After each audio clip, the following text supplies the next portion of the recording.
Reborn of love by fate episode 8। दोनों खुशी से गले लग के उछल कूद कर रहे थे। हमेशा स्ट्रिक्ट रहने वाला अगस्त्य भी आज बच्चों की तरह बिहेव कर रहा था। अजिंक्य डॉक्टर से फिर एक बार पूछते हुए कहता है, मतलब मैं? डॉक्टर खुशी से कहती है, अंडरस्को। हाँ मिस्टर सिंघानिया, आप पापा बनने वाले हैं। आप अपनी वाइफ से मिल सकते हैं। इतना कहकर डॉक्टर वहां से चली जाती है। अजिंक्य बिना एक भी पल गवाए वार्ड के अंदर चला जाता है। अंदर दीप्ति बड़े से बेड पर लेटी हुई थी। उसके हाथ में ड्रिप लगी हुई थी। उसके सर पर पट्टी लगी हुई थी जहां उसे चोट लगी थी। दीप्ति ने अपनी आंखें बंद कर रखी थी। अजिंक्य विजिटिंग चेयर पर आकर बैठ जाता है। अजिंक्य दीप्ति का हाथ पकड़कर अपने सर से लगा लेता है। दीप्ति अपनी आंखें खोलकर अजिंक्य को देखती है और धीरे से कहती है, अजिंक्य। दीप्ति की आवाज सुनकर अजिंक्य दीप्ति के चेहरे को देखता है। अजिंक्य को देखकर दीप्ति के आंखों से आंसू बहने लगते हैं। अजिंक्य दीप्ति के आंसू पोंछते हुए कहता है, मैं डैड बनने वाला हूं। दीप्ति मुस्कुराते हुए हाँ मैं अपन सर हिला देती है। दीप्ति बेड पर उठकर बैठ जाती है और अजिंक्य के गले लगते हुए कहती है, क्या आप खुश नहीं हैं? अजिंक्य भरे गले से कहता है, I am so happy Shona. मैं बहुत बहुत खुश हूं। अजिंक्य दीप्ति से अलग होकर उसके सर अपना सर जोड़ते हुए कहता है, I love you so much जान। अब हमारे प्यार की निशानी इस दुनिया में आने वाली है। मैं बहुत बहुत बहुत ज्यादा खुश हूं। दीप्ति अजिंक्य को खुद से दूर करते हुए कहती है, इतना खुश होने की जरूरत नहीं है। भूलिए मत, हमारा डिवोर्स हो चुका है और मैंने आपको अभी तक माफ नहीं किया है। अजिंक्य दीप्ति के फोरहेड पर किस करके कहता है, अभी भी नहीं। दीप्ति ना में अपना सर हिलाती है। अजिंक्य फिर दीप्ति के दोनों गालों पर किस करके कहता है, अभी भी नहीं। दीप्ति फिर एक बार ना में अपना सर हिलाती है। अजिंक्य दीप्ति के होठों के करीब जाते हुए कहता है, फिर अब तो पक्का माफी मिल ही जाएगी। ये बात अजिंक्य ने काफी शरारती लहजे में कही थी। दीप्ति अजिंक्य के सीने पर हाथ रखकर धीरे से कहती है, आपको ऐसे ही माफी नहीं मिलेगी। अजिंक्य मुस्कुराते हुए कहता है, तो फिर मुझे माफी कैसे मिलेगी? दीप्ति अपना सर अजिंक्य के सीने पर रखते हुए कहती है, मुझे घर जाना है सबके पास। अजिंक्य दीप्ति के सर को सहलाते हुए कहता है, शोना बस एक हफ्ता और दूर रह लो सबसे, उसके बाद मैं खुद तुम्हें घर लेकर जाऊंगा। ये सुनकर दीप्ति थोड़ा उदास हो जाती है। अजिंक्य दीप्ति को खुद से अलग करके उसके दोनों गालों को अपने हाथ में पकड़कर कहता है, शोना तुम अब ऊटी में नहीं रहोगी। तुम मुंबई में हमारे फार्म हाउस पर रहोगी और ठीक 5 दिन बाद सब कुछ पहले की तरह सही होगा। दीप्ति मुस्कुराकर अजिंक्य को देखती है और उसके शर्ट के बटन के साथ खेलते हुए कहती है, आपको मुझे ढेर सारे आम लाकर देने होंगे, बोलिए मंजूर है? अजिंक्य प्यार से दीप्ति के दोनों गाल खींचकर कहता है, मंजूर है। तभी आरुष और अगस्त्य वार्ड का दूर खोलकर अंदर आते हैं। अगस्त्य और आरुष को देखकर अजिंक्य दोनों से कहता है, क्या तुम दोनों को फिर से मैनर्स सिखाने की जरूरत है मुझे? दोनों ना में आना सर हिला देते हैं। अगस्त्य दीप्ति के पास आते हुए कहता, टीक्यू भाभी, आपकी वजह से मेरा प्रमोशन हो रहा है। मैं चाचू बनने वाला हूँ। अजिंक्य अगस्त्य को देखकर कहता है, ये तो गलत बात है, मेहनत मैं करूं और टीक्यू तुम्हारी भाभी को। ये सुनकर दीप्ति शर्मा के अपना सर झुकाकर अजिंक्य के कंधे पर मारते हुए कहती है, चुप हो जाइए। अजिंक्य की बात सुनके तो अगस्त्य और आरुष को भी ऑकवर्ड फील होने लगता है और दोनों तुरंत वार्ड से बाहर निकल जाते हैं। दोनों को ऐसे जाते देखकर अजिंक्य के चेहरे पर कुटिल मुस्कान आ जाती है। वहीं दीप्ति के गाल शर्म से लाल हो रहे थे। अजिंक्य दीप्ति को देखते हुए कहता है, अब तुम्हें क्या हुआ शोना? दीप्ति नाराज होते हुए कहती है, अच्छा तो आपको नहीं पता क्या हुआ? अजिंक्य दीप्ति के कान की तरफ जाते हुए धीरे से कहता है, तो क्या मैंने कुछ गलत कहा? आखिर पूरी मेहनत मैंने ही तो की थी और देखो एक बार में ही मेरी मेहनत रंग लाई। दीप्ति अजिंक्य के सीने में अपना सर छुपाते हुए कहती है, बस कीजिए, बिल्कुल बेशर्मों की तरह बात कर रहे हैं आप तो। अजिंक्य दीप्ति को कमर से पकड़कर कहता है, आखिर क्यों ना करूं? पूरा 1 महीना बिना तुम्हें देखे कैसे रहा हूं, ये मेरे अलावा और कोई नहीं समझ सकता शोना। तुम मेरे लिए मेरी पूरी दुनिया हो, मेरी जान हो। ये कहते वक्त अजिंक्य के शब्दों में बेहद दर्द छुपा हुआ था। दीप्ति अजिंक्य के पीठ पर हाथ से थपथपाते हुए कहती है, आज के बाद आपसे कभी दूर नहीं जाऊंगी। आप कहेंगे ना, फिर भी नहीं जाऊंगी। अजिंक्य दीप्ति को अपने बाहों में कसते हुए कहता है, मैं तुम्हें खुद से कभी दूर नहीं करूंगा, पक्का शोना। ये वक्त दोनों के लिए बेहद ज्यादा इमोशनल था। दीप्ति की साथ साथ अजिंक्य के भी आंखों से आंसू बह रहे थे। वो जो दुनिया के लिए stone hearted person, devil personality वाला इंसान है, आज वो अपने प्यार के सामने कमजोर पड़ चुका था। जब दीप्ति को एहसास होता है कि अजिक्य के आंखों से आंसू बह रहे हैं, दीप्ति अजिक्य से दूर होकर उसके आंसू पोंछते हुए कहती है, ये क्या? द ग्रेट अजिक्य सिंघानिया की आंखों से आंसू बह रहे हैं। अजिक्य दीप्ति को देखते हुए कहता है। अजिक्य का ये साइट सिर्फ उसकी शोना के देखने के लिए है। ये सुनकर दीप्ति अजिक्य के दोनों आंखों पर किस करके कहती है, आई लव यू अजिक्य। दोनों अपनी मीठी यादों में खोए थे कि तभी वॉर्ड का दूर खुलता है। वॉर्ड का दूर खुलने की आवाज से दीप्ति अजिक्य से दूर होकर बैठ जाती है। वहीं अजिक्य के चेहरे पर फिर से गंभीर भाव आ जाते हैं। दरवाजे के खुलते ही मीनल, राजीव और आलोक वॉर्ड के अंदर आ जाते हैं। तीनों को देखकर दीप्ति जल्दी से अजिक्य का हाथ पकड़ लेती है। अजिक्य भी दीप्ति के हाथ को पकड़ लेता है और उसकी आंखों में देखने लगता है, जैसे आंखों ही आंखों में कह रहा हो, जैसे मैं हूं ना। मीनल दीप्ति के पास आकर उसके सर पर हाथ रखकर कहती है, कैसी है मेरी बच्ची? दीप्ति धीरे से हाँ में अपना सर हिलाते हुए कहती है, ठीक हूं मैं। मीनल दीप्ति के गाल पर हाथ रखकर कहती है, कब तक नाराज रहोगी अपनी मां से? दीप्ति मीनल पर नाराज होते हुए कहती है, मुझे आपसे कोई बात नहीं करनी, आप जाइए यहां से। आलोक दीप्ति के पास आते हुए कहता है, गुड़िया कब तक ऐसे नाराज रहेगी हमसे? दीप्ति अजिक्य के गले लगते हुए कहती है, अजिक्य सबको जाने के लिए कहिए यहां से, यहां आपके अलावा मेरा और कोई नहीं है। अजिक्य तीनों को एक नजर देखकर आलोक को बाहर जाने का इशारा करता है। आलोक धीरे से हाँ में अपना सर हिलाकर दोनों को वार्ड के बाहर ले जाता है। दीप्ति अभी भी अजिक्य के गले लगे हुए ही थी। दीप्ति अजिक्य से कहती है, मुझे घर जाना है, जल्दी से जल्दी। अजिक्य दीप्ति को खुद से अलग करके उसके आंखों में देखते हुए कहता है, तुम टेंशन मत लो, बस हमारे बेबी का अच्छे से ख्याल रखो, कल सुबह ही हम मुंबई के लिए निकल जाएंगे। अब तुम आराम करो। ऐसा कहकर अजिक्य दीप्ति के फोरहेड पर किस कर उसके पेट पर किस करके वार्ड से बाहर चला जाता है। वार्ड के बाहर आरुष और अगस्त्य बैठे हुए थे। तीनों को बाहर आते हुए देखकर अगस्त्य अपनी जगह खड़े होते हुए कहता है, मैंने तो पहले ही कहा था, आलोक भाई के भैया और भाभी आज किसी को भी दोनों के बीच नहीं आने देंगे। राजीव अगस्त्य को देखते हुए कहता है, तुम और तुम्हारा भाई जरा भी नहीं बदले। अगस्त्य हंसते हुए कहता है, हम कभी बदल भी नहीं सकते मामा जी। वार्ड के बाहर सभी की बातें जारी थी। तभी अजिक्य वार्ड के अंदर से बाहर आता है। सभी लोग अजिक्य को किसी अजूबे की तरह देखने लगते हैं। आलोक अजिक्य के पास आकर कहता है, क्या समझते हो तुम अपने आप को? मेरी बहन को हमसे मिलने क्यों नहीं दे रहे हो? अजिक्य सार्कास्टिक स्माइल करते हुए कहता है, अब बस भी करो आलोक, बहुत नाटक हो गया। ऐसा कहते हुए अजिक्य आलोक के गले लग जाता है। आलोक भी अजिक्य के गले लगकर मुस्कुराने लगता है। अजिक्य आलोक के पीठ पर थपथपाते हुए कहता है, कैसा है मेरा भाई? आलोक अजिक्य से अलग होते हुए कहता, ठीक हूँ अजिक्य, वैसे मेरी बहन के साथ रहते हुए काफी बदल गए हो तुम। अजिक्य एक फीकी मुस्कान के साथ कहता है, ये बदलाव सिर्फ मेरी शोना के लिए है, बाकी सबके लिए अजिक्य अभी भी वही डेविल है जो किसी को मारने से पहले ना सोचे। राजीव अजिक्य की तरफ देखते हुए कहता है, वैसे अजिक्य बेटा डॉक्टर ने क्या कहा है? अजिक्य मुस्कुराते हुए कहता है, आप नाना बनने वाले हैं मामा। अजिक्य की बात सुनकर राजीव, मीनल और आलोक के चेहरे पर बड़ी वाली स्माइल आ जाती है और सभी बहुत ज्यादा खुश हो जाते हैं। शाम के वक्त फार्म हाउस पर दीप्ति रेनू के गले लगकर रो रही थी। दीप्ति का मन नहीं था रेनू को इस हाल में अकेला छोड़कर जाने की, पर वो कुछ कर भी तो नहीं सकती थी। हालांकि दीप्ति के कहने पर अजिक्य ने रेनू के लिए फुल टाइम 2 सर्वेंट हायर कर दिए थे। दीप्ति रेनू से अलग होकर उसका ख्याल रखने का कहती है, वहीं रेनू भी दीप्ति को उसके और उसके बच्चे का ख्याल रखने को कहती है। अजिक्य दीप्ति के पास आकर उसे चलने को कहता है। दीप्ति प्रियल और रेनू से मिलकर अजिक्य के कार में बैठकर मुंबई के लिए निकल जाती है। उनके साथ कार में आरुष और अगस्त्य भी मौजूद थे। अगस्त्य कार ड्राइव कर रहा था, वहीं आरुष पसांगा सीट पर बैठा था। वहीं दीप्ति बैक सीट पर अजिक्य के गले लगे सिसक रही थी। अजिक्य दीप्ति के सर को सहलाते हुए कहता है, शोना रोना बंद करो, देखो हम तुम्हारे दोस्तों से मिलने आते रहेंगे। दीप्ति सिसकते हुए हाँ में अपना सर हिला देती है। थोड़ी देर बाद वो सभी मुंबई एयरपोर्ट पर विप एंट्रेंस से बाहर निकल रहे थे। अजिक्य ने दीप्ति को अपने सीने में छुपाया हुआ था ताकि कोई उसकी शक्ल ना देख पाए। थोड़ी देर बाद आरुष और अगस्त्य कार में बैठकर विला के लिए निकल जाते हैं। अजिक्य ने दोनों को दीप्ति और उसके बारे में घर पर बताने से साफ इनकार किया था।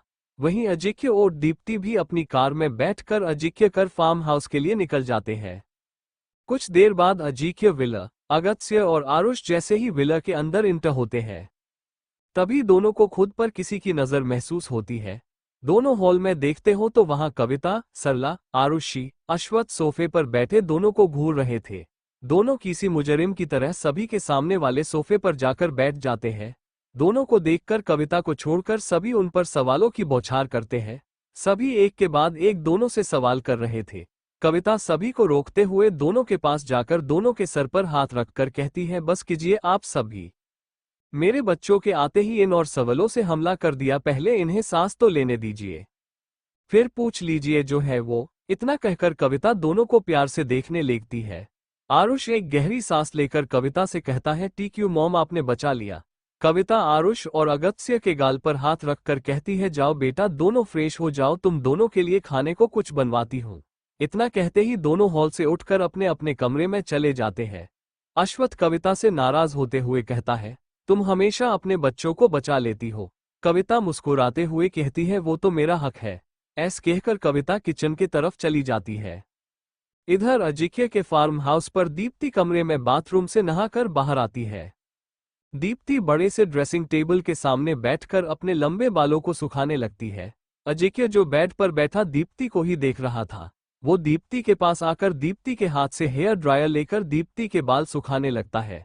दीप्ति मिरर में से अजिक्य को ही देख रही थी। थोड़ी देर बाद अजिक्य दीप्ति के बाल पूरी तरह सूखा देता है और टेबल से सिंदूर दानी उठाकर दीप्ति के मांग में सिंदूर लगाता है। इस वक्त दोनों खामोश थे। अजिक्य दीप्ति को अपने गोद में उठा लेता है। दीप्ति भी अजिक्य के गले में अपनी बाहें डाल देती है। अजिक्य दीप्ति को अपने गोद में उठाकर नीचे हॉल के तरफ लेकर जाने लगता है। अजिक्य दीप्ति को नीचे लाकर दीप्ति को डाइनिंग एरिया की तरफ ले जाकर संभालकर डाइनिंग टेबल के सामने चेयर पर बिठा देता है। अजिक्य दीप्ति के साइड में बैठकर दीप्ति के लिए खाना सर्व करने लगता है। दीप्ति ना में अपना सर हिलाते हुए कहती है, हमें खाना नहीं खाना अजिक्य। अजिक्य दीप्ति की तरफ खाने की एक बाइट करते हुए कहता है, खाना तो तुम्हें खाना ही पड़ेगा सोना, वरना हमारा छोटा सा बेबी ग्रो कैसे करेगा। दीप्ति मुंह बनाते हुए कहती है, पर मेरा मन नहीं कर रहा। अजिक्य दीप्ति को जूस का ग्लास देते हुए कहता है, अच्छा तो तुम ये जूस पी लो, उसके बाद मैं तुम्हें तुम्हारी फेवरेट चीज दूंगा। दीप्ति ग्लास लेते हुए कहती है, पक्का। अजिक्य मुस्कुराते हुए हाँ मैं अपना सर हिला देता है। दीप्ति जल्दी से जूस पीकर कहती है, तो दीजिए मेरी चीज। अजिक्य दीप्ति के होठों के पास लगा जूस साफ करते हुए कहता है, अभी लाया। ऐसा कहकर अजिक्य चेयर से उठकर हॉल की तरफ चला जाता है। कुछ देर बाद अजिक्य अपने हाथ में बड़ी सी रेड कलर की टोकरी लेकर आता है। अजिक्य टोकरी दीप्ति के सामने रखते हुए कहता है, ये मेरे क्यूट सी वाइफी के लिए। दीप्ति टोकरी के ऊपर का कवर हटाकर देखती है तो पूरी टोकरी कच्चे आमों से भरी थी। दीप्ति किसी छोटे बच्चे की तरह आम को देखते हुए खुश हो जाती है और जल्दी से एक आम उठाकर खाने लगती है। इस वक्त दीप्ति किसी छोटी बच्ची की तरह बिहेव कर रही थी। वहीं दीप्ति को खुश देखकर अजिक्य के चेहरे पर मुस्कान आ जाती है। मुंबई में बड़े से विला में वही लड़का हॉल में इधर से उधर तैर रहा था। लड़का अपने सामने खड़े अपने असिस्टेंट से कहता है, शेखर का पता करो, ना जाने कहाँ चला गया है। असिस्टेंट यस सर कहकर किसी को कॉल करने लगता है। थोड़ी देर बात करने के बाद असिस्टेंट लड़के से कहता है, सर शेखर सर का कुछ पता नहीं चल पा रहा है, हम उनके बारे में पता कर रहे हैं। लड़का गुस्से में सोफे से खड़ा होते हुए कहता है, करण राठौड़ भाई का भाई ऐसे ही गायब नहीं हो सकता। जल्द से जल्द शेखर सही सलामत मुझे विला में चाहिए, वरना। इतना कहकर करण विला के बाहर चला जाता है। हेल में हेनरी, जोसेफ और डेविड मौजूद थे। उनके सामने शेखर घुटनों पर बैठा हुआ था। शेखर शैतानी हंसी हंसते हुए कहता है, तुम लोगों को क्या लगता है कि तुम मुझे ऐसे डरावनी जगह पर लाके रखोगे तो मैं डर जाऊंगा। डेविड हंसते हुए कहता है, तुझे किसने कहा कि हम तुझे यहाँ जिंदा रखने वाले हैं। डेविड की बात सुनकर शेखर सोच में पड़ जाता है और वो सवालिया नजरों से तीनों को देखने लगता है। शेखर कुछ बोल पता उसके पहले ही अजिक्य गुस्से से हेल के अंदर आता है। उसके पीछे पीछे सौरभ चल रहा था। अजिक्य आकर अपनी बड़ी सी चेयर पर एक पैर पर दूसरा पैर चाकर बैठ जाता है। अजिक्य को देखकर शेखर को डर लगने लगता है, क्योंकि वो भी अजिक्य के डेविल रूप से अच्छी तरह से वाकिफ था। शेखर अटकते हुए अजिक्य से कहता है, आखिर तुम मुझे यहाँ क्यों लेकर आए हो, क्या करना चाहते हो तुम। अजिक्य गुस्से भरी नजर शेखर पर डालकर हेनरी और जोसेफ को कुछ इशारा करता है। अजिक्य का इशारा पाकर दोनों हेल से बाहर जाते हैं। अजिक्य शेखर को देखते हुए कहता है, करण के भाई हो तो कुछ भी करोगे, मेरी शोना को हाथ लगाने की हिम्मत कैसे हुई तुम्हारी। इतना कहकर अजिक्य गुस्से में अपनी जगह से खड़ा हो जाता है।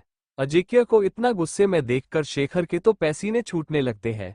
अजिक्य शेखर के पास आकर उसके चारों तरफ गोल घूमते हुए कहता है, तुम्हें पता था ना शोना इज प्रेग्नेंट, फिर भी तुमने उसे और मेरे बच्चे को मारने की कोशिश की। ये सब कहते वक्त अजिक्य के आंखों से अंगारे बरस रहे थे। अब तक हेनरी और जोसेफ हेल के अंदर आ जाते हैं।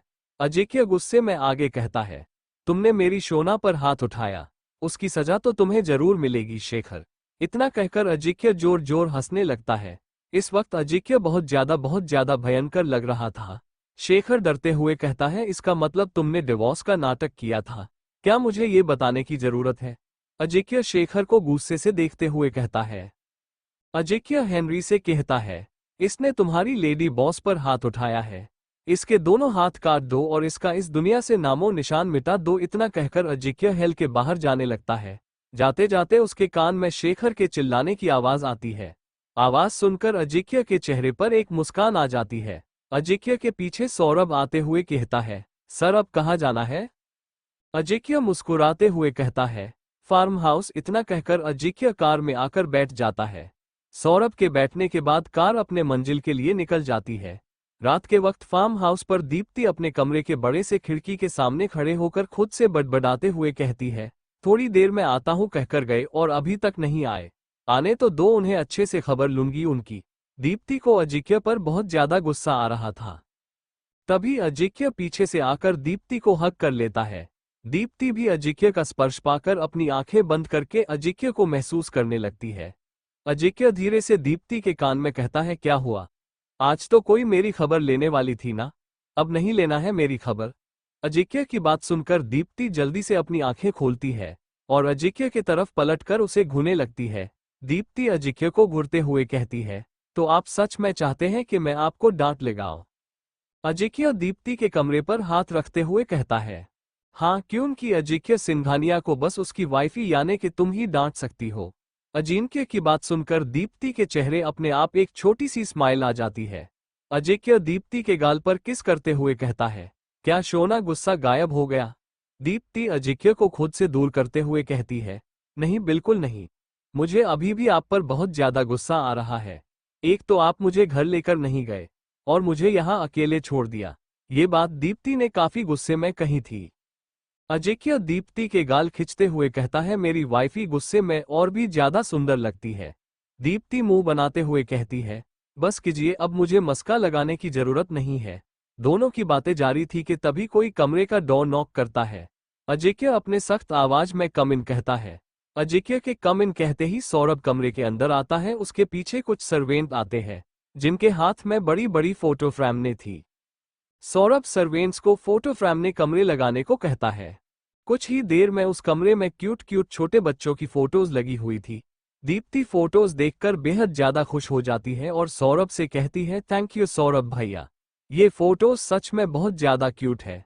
सौरभ अजिक्य की तरफ देखता है और कहता है, ये सब तो सर ने करवाया है मैम, मैंने तो बस ऑर्डर फॉलो किया है। दीप्ति सौरभ से कहती है, फिर भी आपने मेहनत की ना, इसलिए एक्सेप्ट माई थैंक यू। इतना कहकर दीप्ति मुस्कुराने लगती है। अगली सुबह अजिक्य फार्म हाउस पर मौजूद था। दीप्ति आराम से अजिक्य के बाहों में सो रही थी, जबकि अजिक्य दीप्ति के सोते हुए चेहरे को देख रहा था।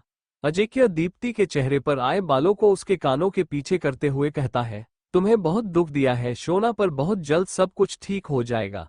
गलत करने वालों को सजा मिलकर रहेगी। इतना कहकर अजिक्य दीप्ति के फोरहेड पर किस करता है। अजिक्य मुस्कुराते हुए दीप्ति के पेट पर हाथ रखकर कहता है, तुम दोनों को दुनिया की सारी खुशियां दूंगा।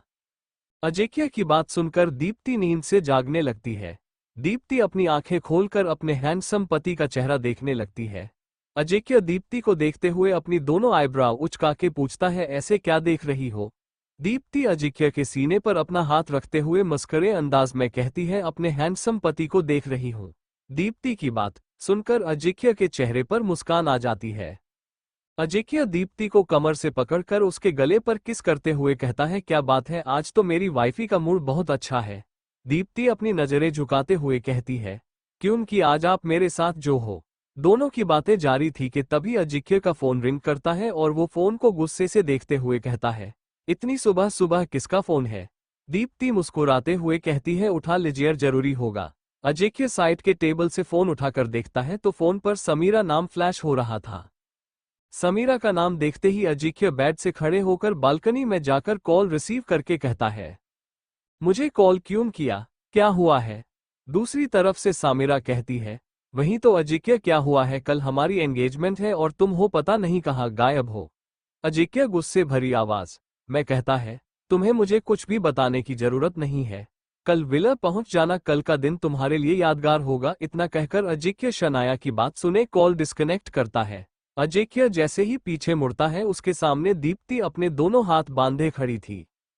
इधर मुंबई के डीएमआर मॉल में कविता शॉपिंग कर रही थी। आज उसके चेहरे पर नाराजगी साफ साफ झलक रही थी। कविता अपनी शॉपिंग पूरी करके मॉल के बाहर आकर पार्किंग से कार के आने का वेट करने लगती है।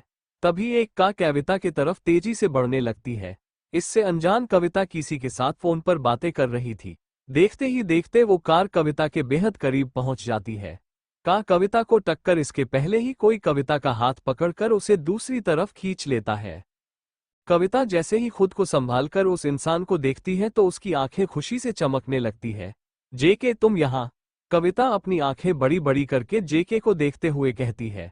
जेके को देखकर कविता की आंखें नम हो जाती है। वहीं जेके का भी कुछ ऐसा ही हाल था।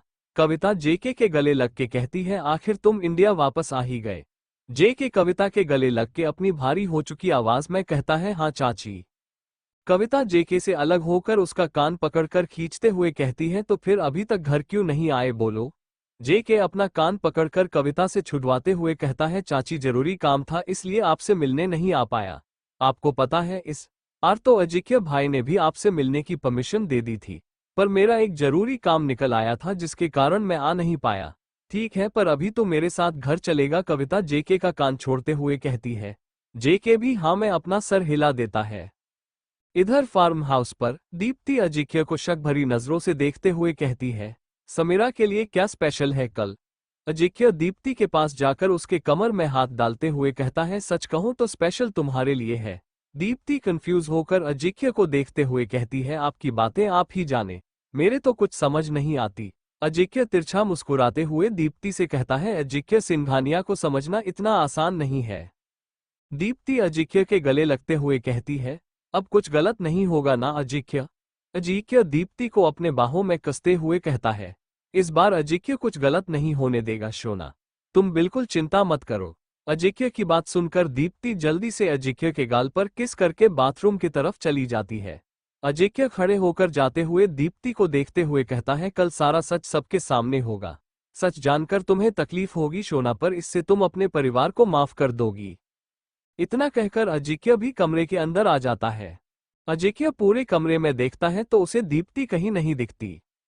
उसे बाथरूम से पानी गिरने की आवाज आती है और उस आवाज को सुनकर अजिक्य को शैतानी सूझती है, जिससे उसकी आंखें चमकने लगती है। बाथरूम में दीप्ति का नहाना पूरा हो चुका था। दीप्ति ने एक व्हाइट कलर का टॉवल अपने बॉडी पर लपेटा हुआ था। तभी बाथरूम का दूर खुलता है और अजिक्य बाथरूम के अंदर आता है। उसकी आंखों में शैतानी साफ साफ देखी जा सकती थी।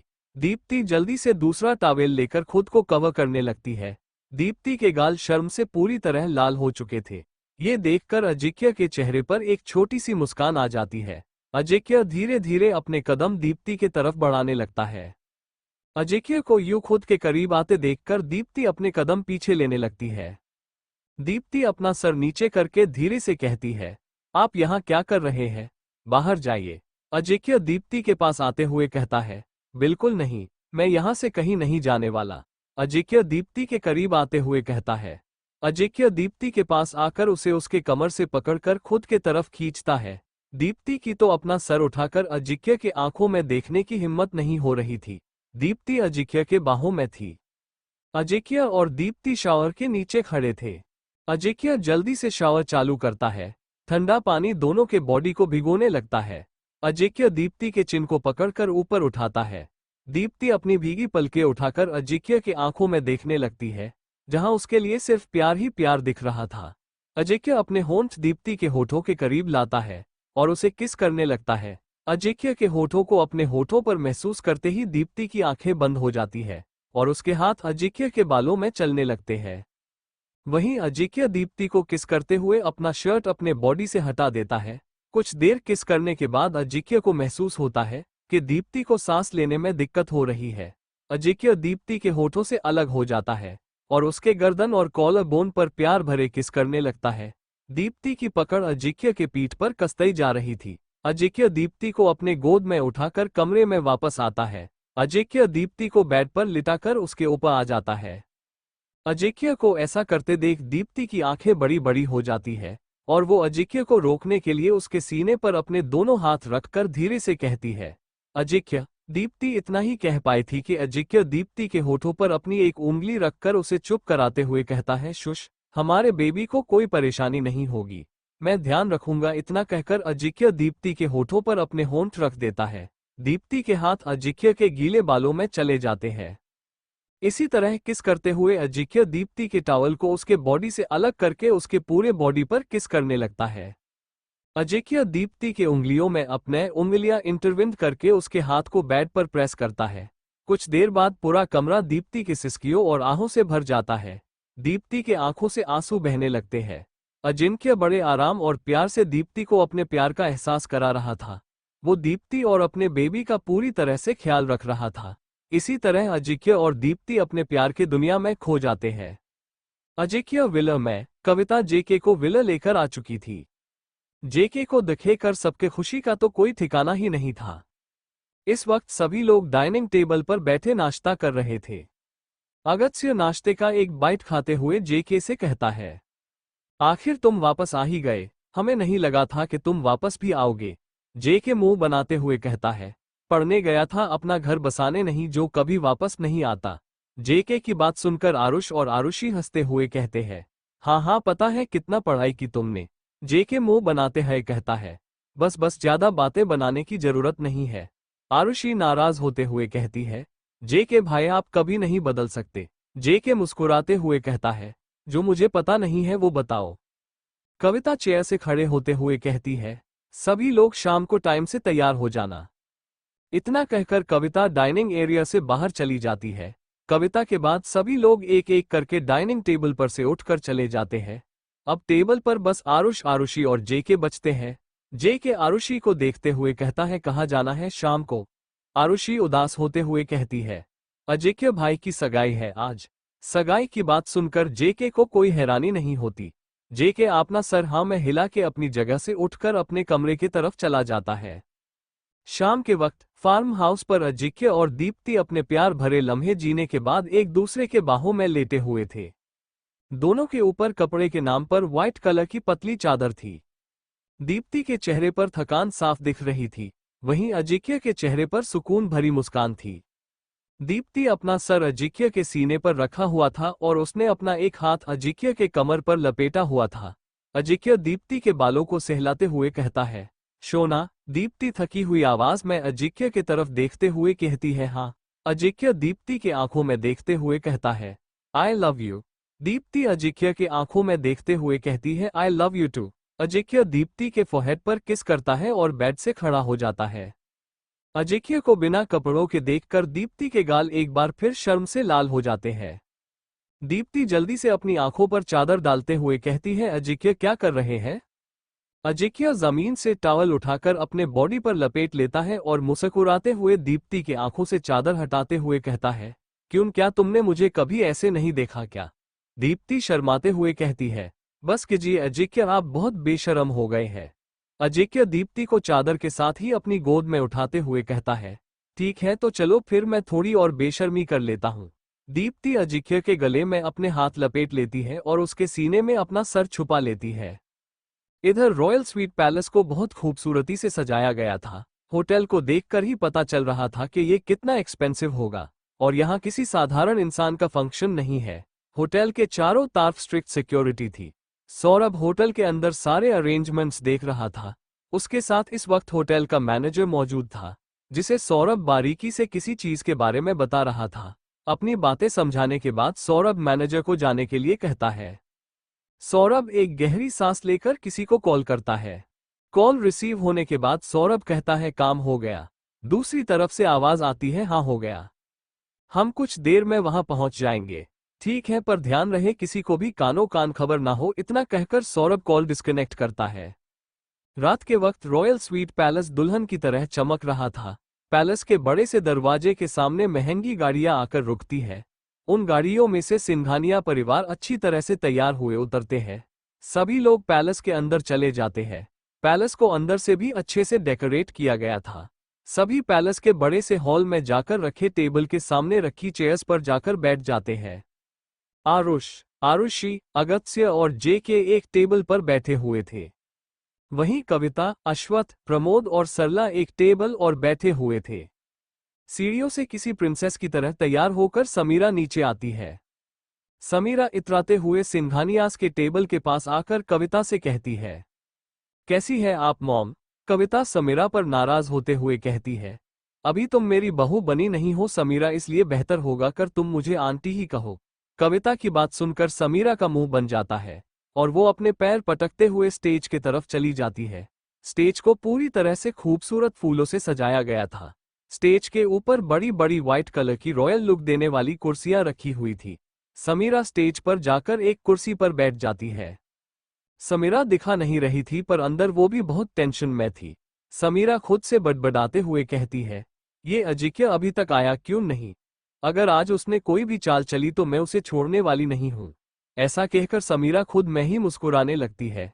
हॉल में सभी की बेचैनी बढ़ रही थी क्योंकि अभी भी अजिक्य हॉल में नहीं पहुंचा था। सभी की नजरें तो जैसे दरवाजे और ही टिकी हुई थी। तभी अजिक्य मैं दूर से हॉल के अंदर आता है। उसने क्रीम कलर का 3 पीस सूट पहना हुआ था, आंखों पर महंगे ग्लासेस लगाए हुए थे। अजिक्य को देखकर सभी की आंखें खुली के खुली रह गई थी। पर हैरानी के कारण अजिक्य के साथ दीप्ति भी थी।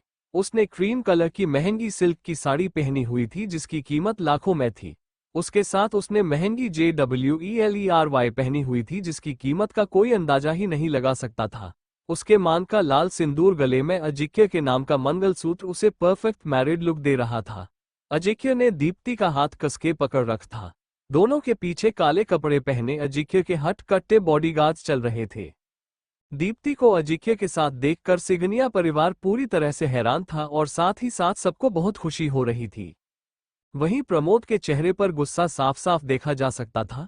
जब से प्रमोद को पता चला था कि दीप्ति राजीव की बेटी है, उनकी नफरत दीप्ति के लिए और ज्यादा बढ़ गई थी।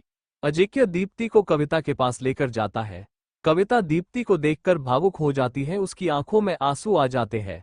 कविता चेयर से खड़ी होकर दीप्ति को गले लगाते हुए कहती है, कैसी है मेरी बच्ची? दीप्ति भरे गले से कहती है, मैं ठीक हूं माँ।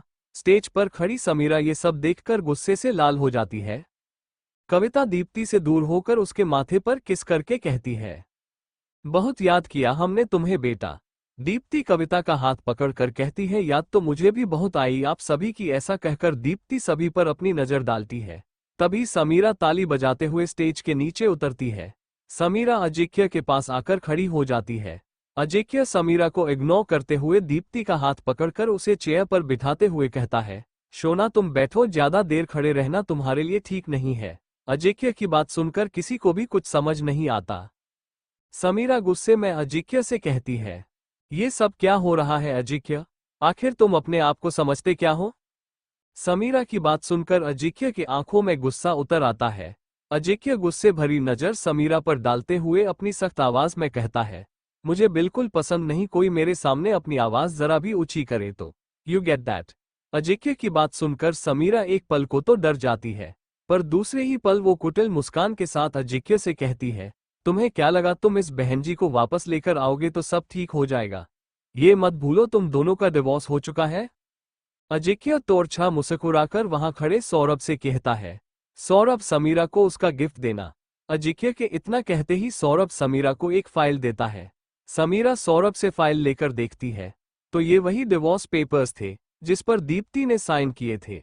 समीरा पेपर्स को देखकर गुस्से में अजिक्य से कहती है, इसका मतलब तुमने मुझे बेवकूफ बनाया।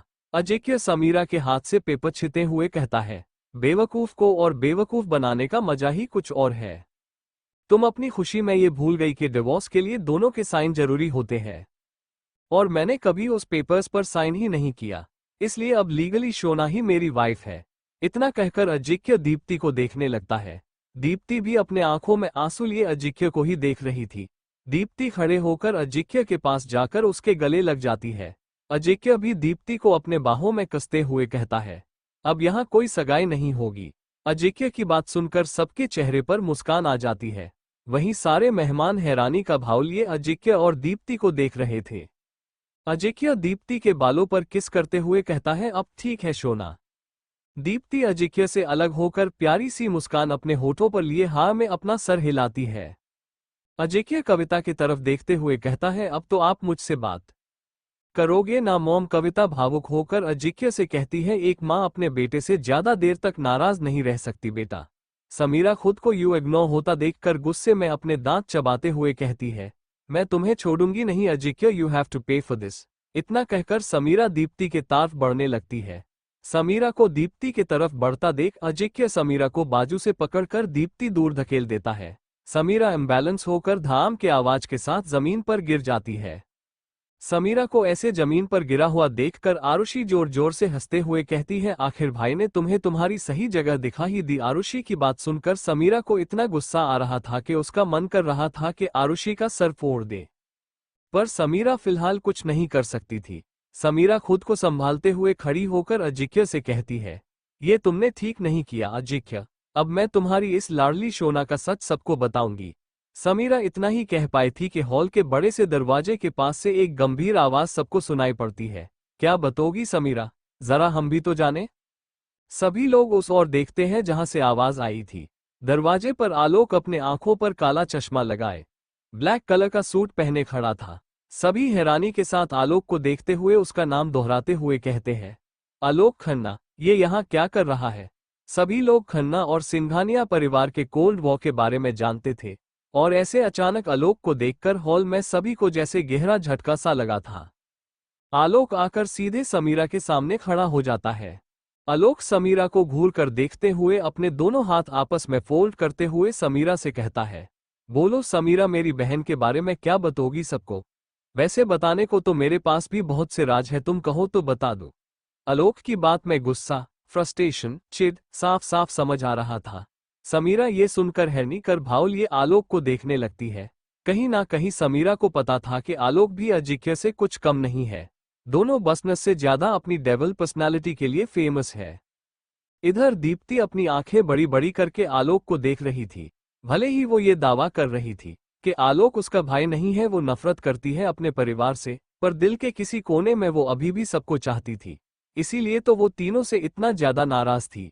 दीप्ति अजिक्य के सूट का एक कोना खींचते हुए अजिक्य से धीरे से बुदबुदाते हुए पूछती है, ये यहाँ क्या कर रहे हैं। अजिक्य दीप्ति के तरफ देखते हुए कहता है, तुम देखो तो शोना, तुम्हारा भाई यहाँ क्यों आया है, तुम्हें खुद पता चल जाएगा। दीप्ति मुंह बनाते हुए कहती है, जाइए आप, मुझे कुछ भी मत बताइए। वही इधर आलोक समीरा की तरफ देखते हुए कहता है, बताओ समीरा, क्या मैं सबको ये बता दूं कि तुम किसी और के साथ रिलेशन में होकर अजिक्य के साथ शादी का भूत कैसे तुम्हारे सर पर सवार हो गया। ये सुनकर समीरा अपना थूक गटकते हुए कहती है, बकवास मत करो आलोक, वैसे आज तुम अपने दुश्मन को बचाने कैसे आ गए। समीरा की बात पर आलोक हंसते हुए कहता है, फिलहाल मेरी दुश्मन तो तुम हो समीरा, और अब मैं तुम्हारे साथ अपनी दुश्मनी पूरी ईमानदारी से निभाऊंगा, आई प्रॉमिस यू। समीरा कुटिल मुस्कान अपने होठों पर लिए कहती है, तो तुम्हें लगता है मैं तुम सबसे डर जाऊंगी, और अगर तुम ऐसा सोचते हो तो तुम बिल्कुल गलत सोच रहे हो।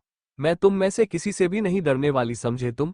समीरा की बात सुनकर अजिक्य की भवें आपस में सिकुड़ जाती है और वो अपनी तीखी नजर समीरा पर डालते हुए कहता है, डरोगी जरूर डरोगी। ऐसा कहते हुए अजिक्य समीरा के पास आने लगता है।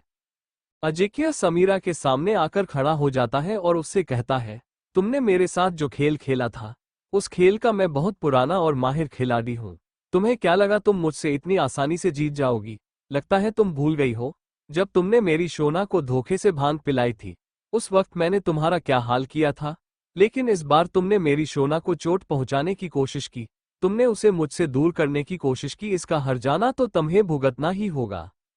ऐसा कहते हुए अजिक्य की आंखों में गुस्सा साफ झलक रहा था। वहीं अजिक्य की बात सुनकर समीरा का पूरा बदन ठंडा पड़ जाता है। समीरा गुस्से से तिलमिलाते हुए कहती है, तो तुम इस बहनजी के कारण तुम मुझे ठुकरा रहे हो। ये कहते हुए समीरा नफरत भरी नजरों से दीप्ति को देखने लगती है। दीप्ति समीरा को खुद को यूं देखता देख डर जाती है। समीरा गुस्से में पास के टेबल से चाकू उठाकर दीप्ति के तरफ बढ़ते हुए कहती है, यू बिच, ये सब तुम्हारे वजह से हो रहा है। समीरा ये कहते हुए दीप्ति के काफी करीब पहुंच जाती है। समीरा दीप्ति पर चाकू से वार करती है, पर उसका चाकू दीप्ति को लगता उसके पहले ही कोई उसका चाकू वाला हाथ पकड़ाकर ऊपर की तरफ उछालता है और इसी के साथ चाकू हवा में उछल जाता है। समीरा झटके से पीछे हो जाती है। अजिक्य दीप्ति को जल्दी से अपने गले लगा लेता है और उसका मुंह अपने सीने में छुपा लेता है। दीप्ति भी समीरा के मुंह से काफी ज्यादा डर जाती है और वो अजिक्य को कसके गले लगा लेती है। इधर अजिक्य वो चाकू जल्दी से पकड़ लेता है और बिना एक भी पल गवाए चाकू से समीरा का गला काट देता है। ये देखकर हॉल में खड़े सभी की जान उनके हलक में अटक जाती है। समीरा के गले से खून की धारा बहने लगती है। वो जमीन पर गिरती उसके पहले ही अजिक्य के इशारे पर बॉडीगार्ड समीरा को कंधों से पकड़ लेते हैं और उसका मुंह कसके पकड़ लेते हैं ताकि उसकी आवाज दीप्ति तक ना पहुंच सके। समीरा की तड़प तड़प कर वहीं जान चली जाती है। अजिक्य अपने बॉडीगार्ड्स को कुछ इशारा करता है। अजिक्य का इशारा पाकर बॉडीगार्ड समीरा की बॉडी को हॉल के बाहर ले जाते हैं। वहीं दूसरी तरफ होटल का स्टाफ जल्दी जल्दी जमीन पर लगा खून साफ करने लगते हैं। कुछ ही पल में वो जगह ऐसी हो जाती है जैसे वहां कुछ भी ना हुआ हो। ये सब देखकर सिंघानिया परिवार को ज्यादा हैरानी नहीं होती, कहीं ना कहीं सभी को ऐसा ही कुछ होने का अंदेशा पहले से ही था। आखिर समीरा ने उसकी जान पर जो वार किया था। अजिक्य गुस्से भरी नजर वहां खड़े सभी लोगों पर डालता। अजिक्य के गुस्से को देखकर सभी लोग हॉल से एक एक करके बाहर जाने लगते हैं। वहीं दीप्ति अभी भी किसी छोटे से कंगारू के बच्चे की तरह अजिक्य से लिपटी हुई थी। अब हॉल में बस सिंघानिया परिवार के लोग, आलोक, अजिक्य के आदमी और होटल के मैनेजर के साथ होटल के स्टाफ मेंबर मौजूद थे। अजिक्य दीप्ति को धीरे से खुद से अलग करते हुए कहता है, शोना, तुम डर क्यों रही हो? देखो, समीरा यहां से वापस चली गई और अब वो कभी वापस नहीं आएगी। दीप्ति सवालिया नजरों से अजिक्य को देखते हुए कहती है, क्या मतलब? कविता दीप्ति के पास आते हुए एक नजर अजिक्य को देखकर दीप्ति के सर पर हाथ रखकर कहती है, अजिक्य ने उसे उसके घर भेज दिया बेटा। दीप्ति ये सुनकर चैन की सांस लेते हुए कहती है, अच्छा हुआ वो यहां से चली गई, अगर आज उसके वजह से मेरे बेबी को कुछ होता ना फिर तो मैं उसकी जान ही ले लेती। सभी वहां खड़े हैरानी का भाव लिए दीप्ति को देखने लगते हैं। सभी अपने अपने मन में यही सोच रहे थे कि दीप्ति के बिना कुछ बोले ही अजिक्य उसके मन की बात कैसे समझ गया। यही नहीं बल्कि अजिक्य ने इतनी सफाई से समीरा को मारा कि दीप्ति को उस बात की भनक तक नहीं लगी। वहीं सबसे अलग अजिक्य के चेहरे पर प्यारी सी मुस्कान थी, जो देखकर सभी को बड़ा आश्चर्य होता है। सरला दीप्ति की बात को दोहराते हुए कंफ्यूज होते हुए पूछती है, बेबी से क्या मतलब है तुम्हारा बेटा? अजिक्य सरला के पास जाकर अपने चेहरे पर वही मुस्कान बरकरार रखते हुए कहता है, दादी आपका प्रमोशन होने वाला है, आप पर दादी बनने वाली है। अजिक्य की बात सुनकर सरला खुशी से उछलते हुए कहती है, मैं और पर दादी? बेटा, आज तुम दोनों ने मुझे दुनिया की सारी खुशियां दे दी।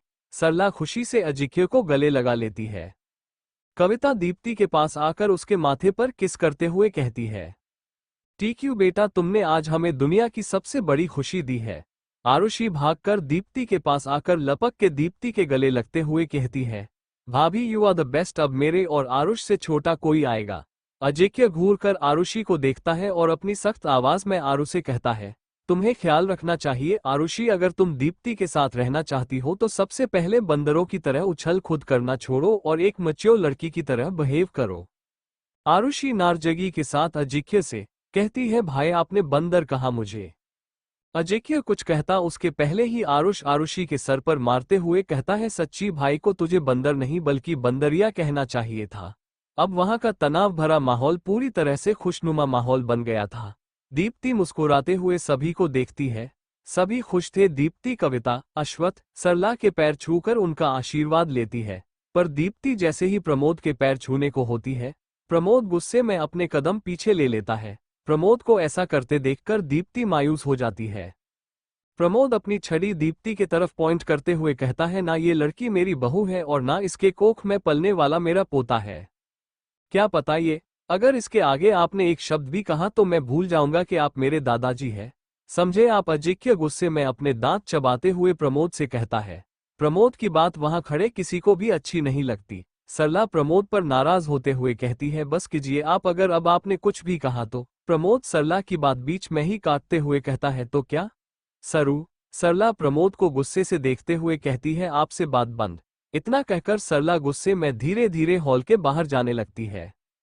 एक एक करके पूरा सिंघानिया परिवार हॉल से चला जाता है। अजिक्य दीप्ति को ही देख रहा था। उसके आंख का हर एक आंसू अजिक्य के दिल में दर्द पैदा कर रहा था। अजिक्य दीप्ति के पास आकर जल्दी से उसे गोद में उठा लेता है और हॉल से बाहर जाने लगता है। दीप्ति अजिक्य के सूट के कॉलर को कसके पकड़कर उसके सीने में अपना सर छुपाए सिसकने लगती है। अजिक्य दीप्ति को गोद में लिए ही कार में बैठ जाता है। कुछ देर बाद अजिक्य विला, सभी लोग हॉल में बैठे अजिक्य और दीप्ति का इंतजार कर रहे थे। सभी कर चेहरे पर खुशी और दुख दोनों के मिले जुले भाव थे। कविता बेसब्री से सोफे से खड़े होते हुए कहती है, आखिर दोनों को इतना टाइम क्यों लग रहा है?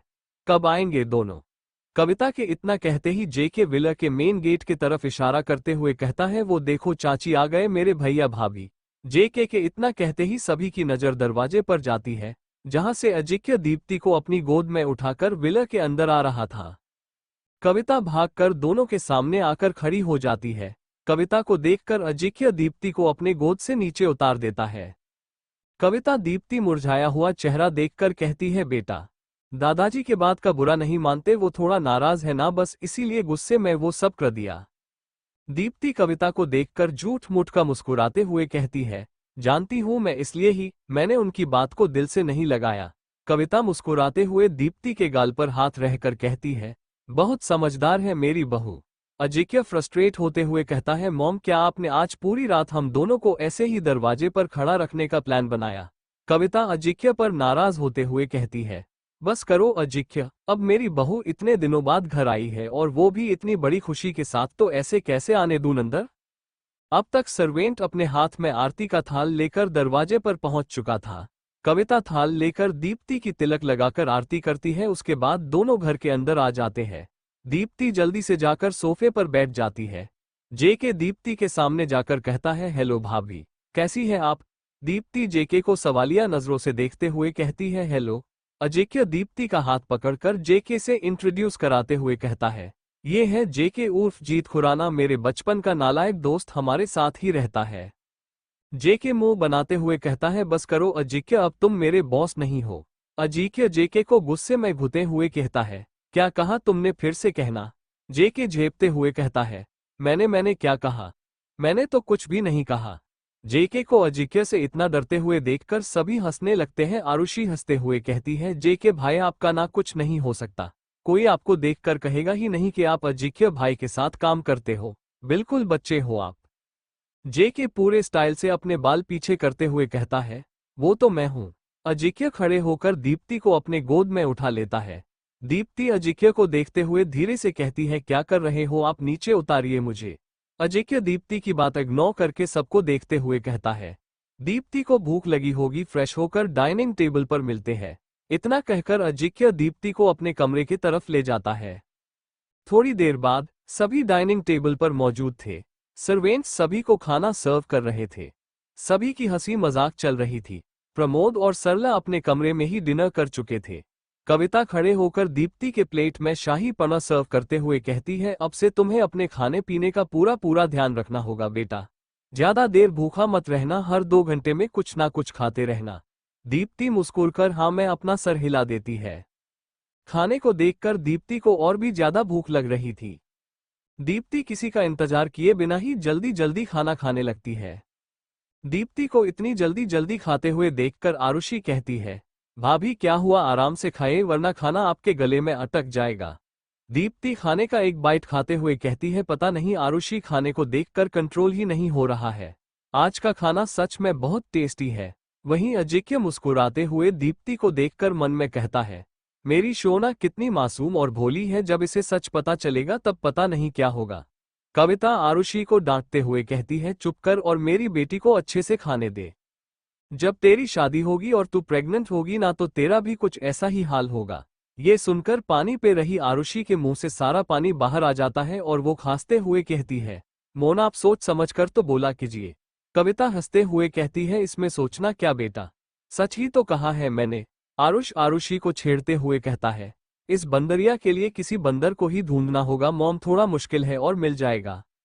आरुषि चिढ़ते हुए कहती है, तेरे लिए तो मैं ड्रिकुलन ढूंढूंगी। अजीब सा मुंह बनाकर ड्रिकुलन, अब ये किस चिड़िया का नाम है? आरुषि हंसते हुए कहती है, जैसे तुम मेरे लिए बंदर ढूंढोगे ना, वैसे ही मैं तुम्हारे लिए ड्रिकुलन ढूंढूंगी। आरुषि की बात पर सभी लोग जोर जोर से हंसने लगते हैं। इसी तरह सभी हंसते खिलखिलाते हुए अपना डिनर खत्म करते हैं। मुंबई के सुनसान हाईवे पर एक लड़की दुल्हन की तरह सजी हुई रही थी। वो अपनी पूरी ताकत लगाकर पीछे मुड़ मुड़ कर देखकर भाग रही थी। तभी वो सामने से आ रही कार से टकरा जाती है और गिरते ही बेहोश हो जाती है। कार के अंदर से सौरभ परेशान होकर नीचे उतरते हुए कहता है, अब ये क्या नई मुसीबत है? शादी के मंडप में जाने के बजाय ये यहाँ रोड पर क्यों भागते फिर रही है? सौरभ ऐसे ही बड़बड़ाते हुए उस लड़की के पास जाता है। सौरभ लड़की को पलटकर देखता है तो लड़की को देखकर उसके होश उड़ जाते हैं और वो हैरानी के साथ कहता है, रिया यहाँ इस तरह से? उसे समझ नहीं आता आखिर रिया ऐसे और इस हाल में आधी रात को रोड पर क्या कर रही है। सौरभ जल्दी से रिया को अपने गोद में उठा लेता है। रिया को देखकर सौरभ को एक अलग ही खुशी का एहसास हो रहा था। सौरभ रिया को अपने कार के ड्राइविंग सीट के बाजू वाली सीट पर बिठाकर खुद भी ड्राइविंग सीट पर बैठकर कार ड्राइव करने लगता है। कार चलाते वक्त सौरभ बार बार रिया के चेहरे को देख रहा था। कुछ देर बाद सौरभ की कार एक सुंदर से घर के सामने आकर रुकती है। सौरभ रिया को फिर एक बार अपने गोद में उठाकर उस घर के अंदर लेकर जाता है। सौरभ रिया को सीधे अपने कमरे में लेकर आता है और आरामदायक से अपने बेड पर सुला देता है। सौरभ कुछ देर ऐसे ही रिया को देखकर कमरे से बाहर चला जाता है। अगली सुबह चेहरे पर सूरज की किरणें पड़ने के कारण रिया की आंख खुलती है। वो अपनी आंखें खोलकर खुद को यूं अनजान जगह देखकर डर जाती है। रिया बेड से खड़े होकर इधर उधर देखती है कि तभी कमरे का दूर खुलता है और सौरभ अपने हाथ में ब्रेकफास्ट की ट्रे लिए कमरे के अंदर आता है। सौरभ को देखकर रिया पहले शॉक होती है और वो अपनी जगह पर फ्रीज होकर एक तक सौरभ को देखने लगती है। सौरभ पास के कॉफी टेबल पर ब्रेकफास्ट ट्रे रखकर रिया के कुछ कहने का इंतजार करने लगता है, पर उसके उल्टा रिया भागकर सौरभ के पास आकर उसके गले लग जाती है। सौरभ भी रिया को कसके अपने बाहों में जकड़ते हुए कहता है, क्या हुआ रिया, आर यू वॉक? रिया सौरभ के सवाल कोई जवाब नहीं देती, बस उसी तरह सौरभ के गले लगे खड़ी रहती है। सौरभ की बाहों में रिया को अलग ही सुकून का एहसास हो रहा था। वहीं सौरभ को तो रिया के रूप में पूरी दुनिया ही मिल गई थी। दोनों काफी देर इसी तरह एक दूसरे के गले लगे रहते हैं। रिया को जब एहसास होता है कि वो सौरभ की बाहों में है, वो ऑकवर्ड फील करते हुए सौरभ से अलग होती है। सौरभ मुस्कुराते हुए रिया को देखकर कहता है, नाश्ता कर लो, ठंडा हो जाएगा। ये कहते हुए सौरभ रिया को कॉफी टेबल के सामने रखे कोच पर बिठाकर खुद भी उसके साइड में बैठ जाता है। सौरभ कॉफी टेबल से नाश्ते की प्लेट उठाकर उसमें से एक बाइट तोड़कर रिया को खिलाता है। रिया भी कोई आनाकानी किए बिना नाश्ता कर लेती है। इधर अजिक्य के कार में दीप्ति ने गुस्से में किसी बैलन की तरह अपना मुंह फुलाया हुआ था, वो भी बस इसलिए कि अजिक्य ने उसे नाश्ते में बने छोले भटूरे नहीं खाने दिए। वहीं अजिक्य मुस्कुराते हुए अपने रूठी बीवी को देखकर उसे मनाने के बारे में सोच रहा था। दीप्ति कार के खिड़की से बाहर देखते हुए खुद में बड़बड़ाते हुए कहती है, आज ना पूरे दिन इनसे बात नहीं करूंगी। क्या समझते हैं खुद को मेरी लाइफ कंट्रोल कर सकते हैं ये? आज मैं भी इन्हें बता दूंगी कि बीवी से पंगा कितना महंगा पड़ता है। दीप्ति अपने ही सोच में थी कि कार के रुकने से दीप्ति अपने सोच से बाहर आती है। अजिक्य दीप्ति की तरफ देखते हुए कहता है, अगर मुझे मन अमी कोसना हो गया हो तो चलो, हॉस्पिटल आ गया है। अजिक्य के बात पर दीप्ति मुंह बनाकर अजिक्य को देखने लगती है और उससे बात नहीं करती। अजिक्य कार से उतरकर दूसरी साइड आकर काका दूर खोलता जाए और अपना हाथ दीप्ति के अगर करता है। दीप्ति अजिक्य के हाथ को देखकर बेमन से अजिक्य का हाथ पकड़कर कार से बाहर आ जाती है। अजिक्य दीप्ति का हाथ कसके पकड़कर हॉस्पिटल के अंदर चला जाता है। डॉक्टर के कैबिन में अजिक्य डॉक्टर जानकी को देखते हुए कहता है, डॉक्टर मैं चाहता हूं कि मेरी वाइफ की 9 मंथ्स की प्रेगनेंसी जर्नी में तुम साय की तरह मेरी वाइफी के साथ रहो, विला में रहकर उसकी देखभाल करो। ये सुनकर डॉक्टर जानकी टेंशन में आ जाती है।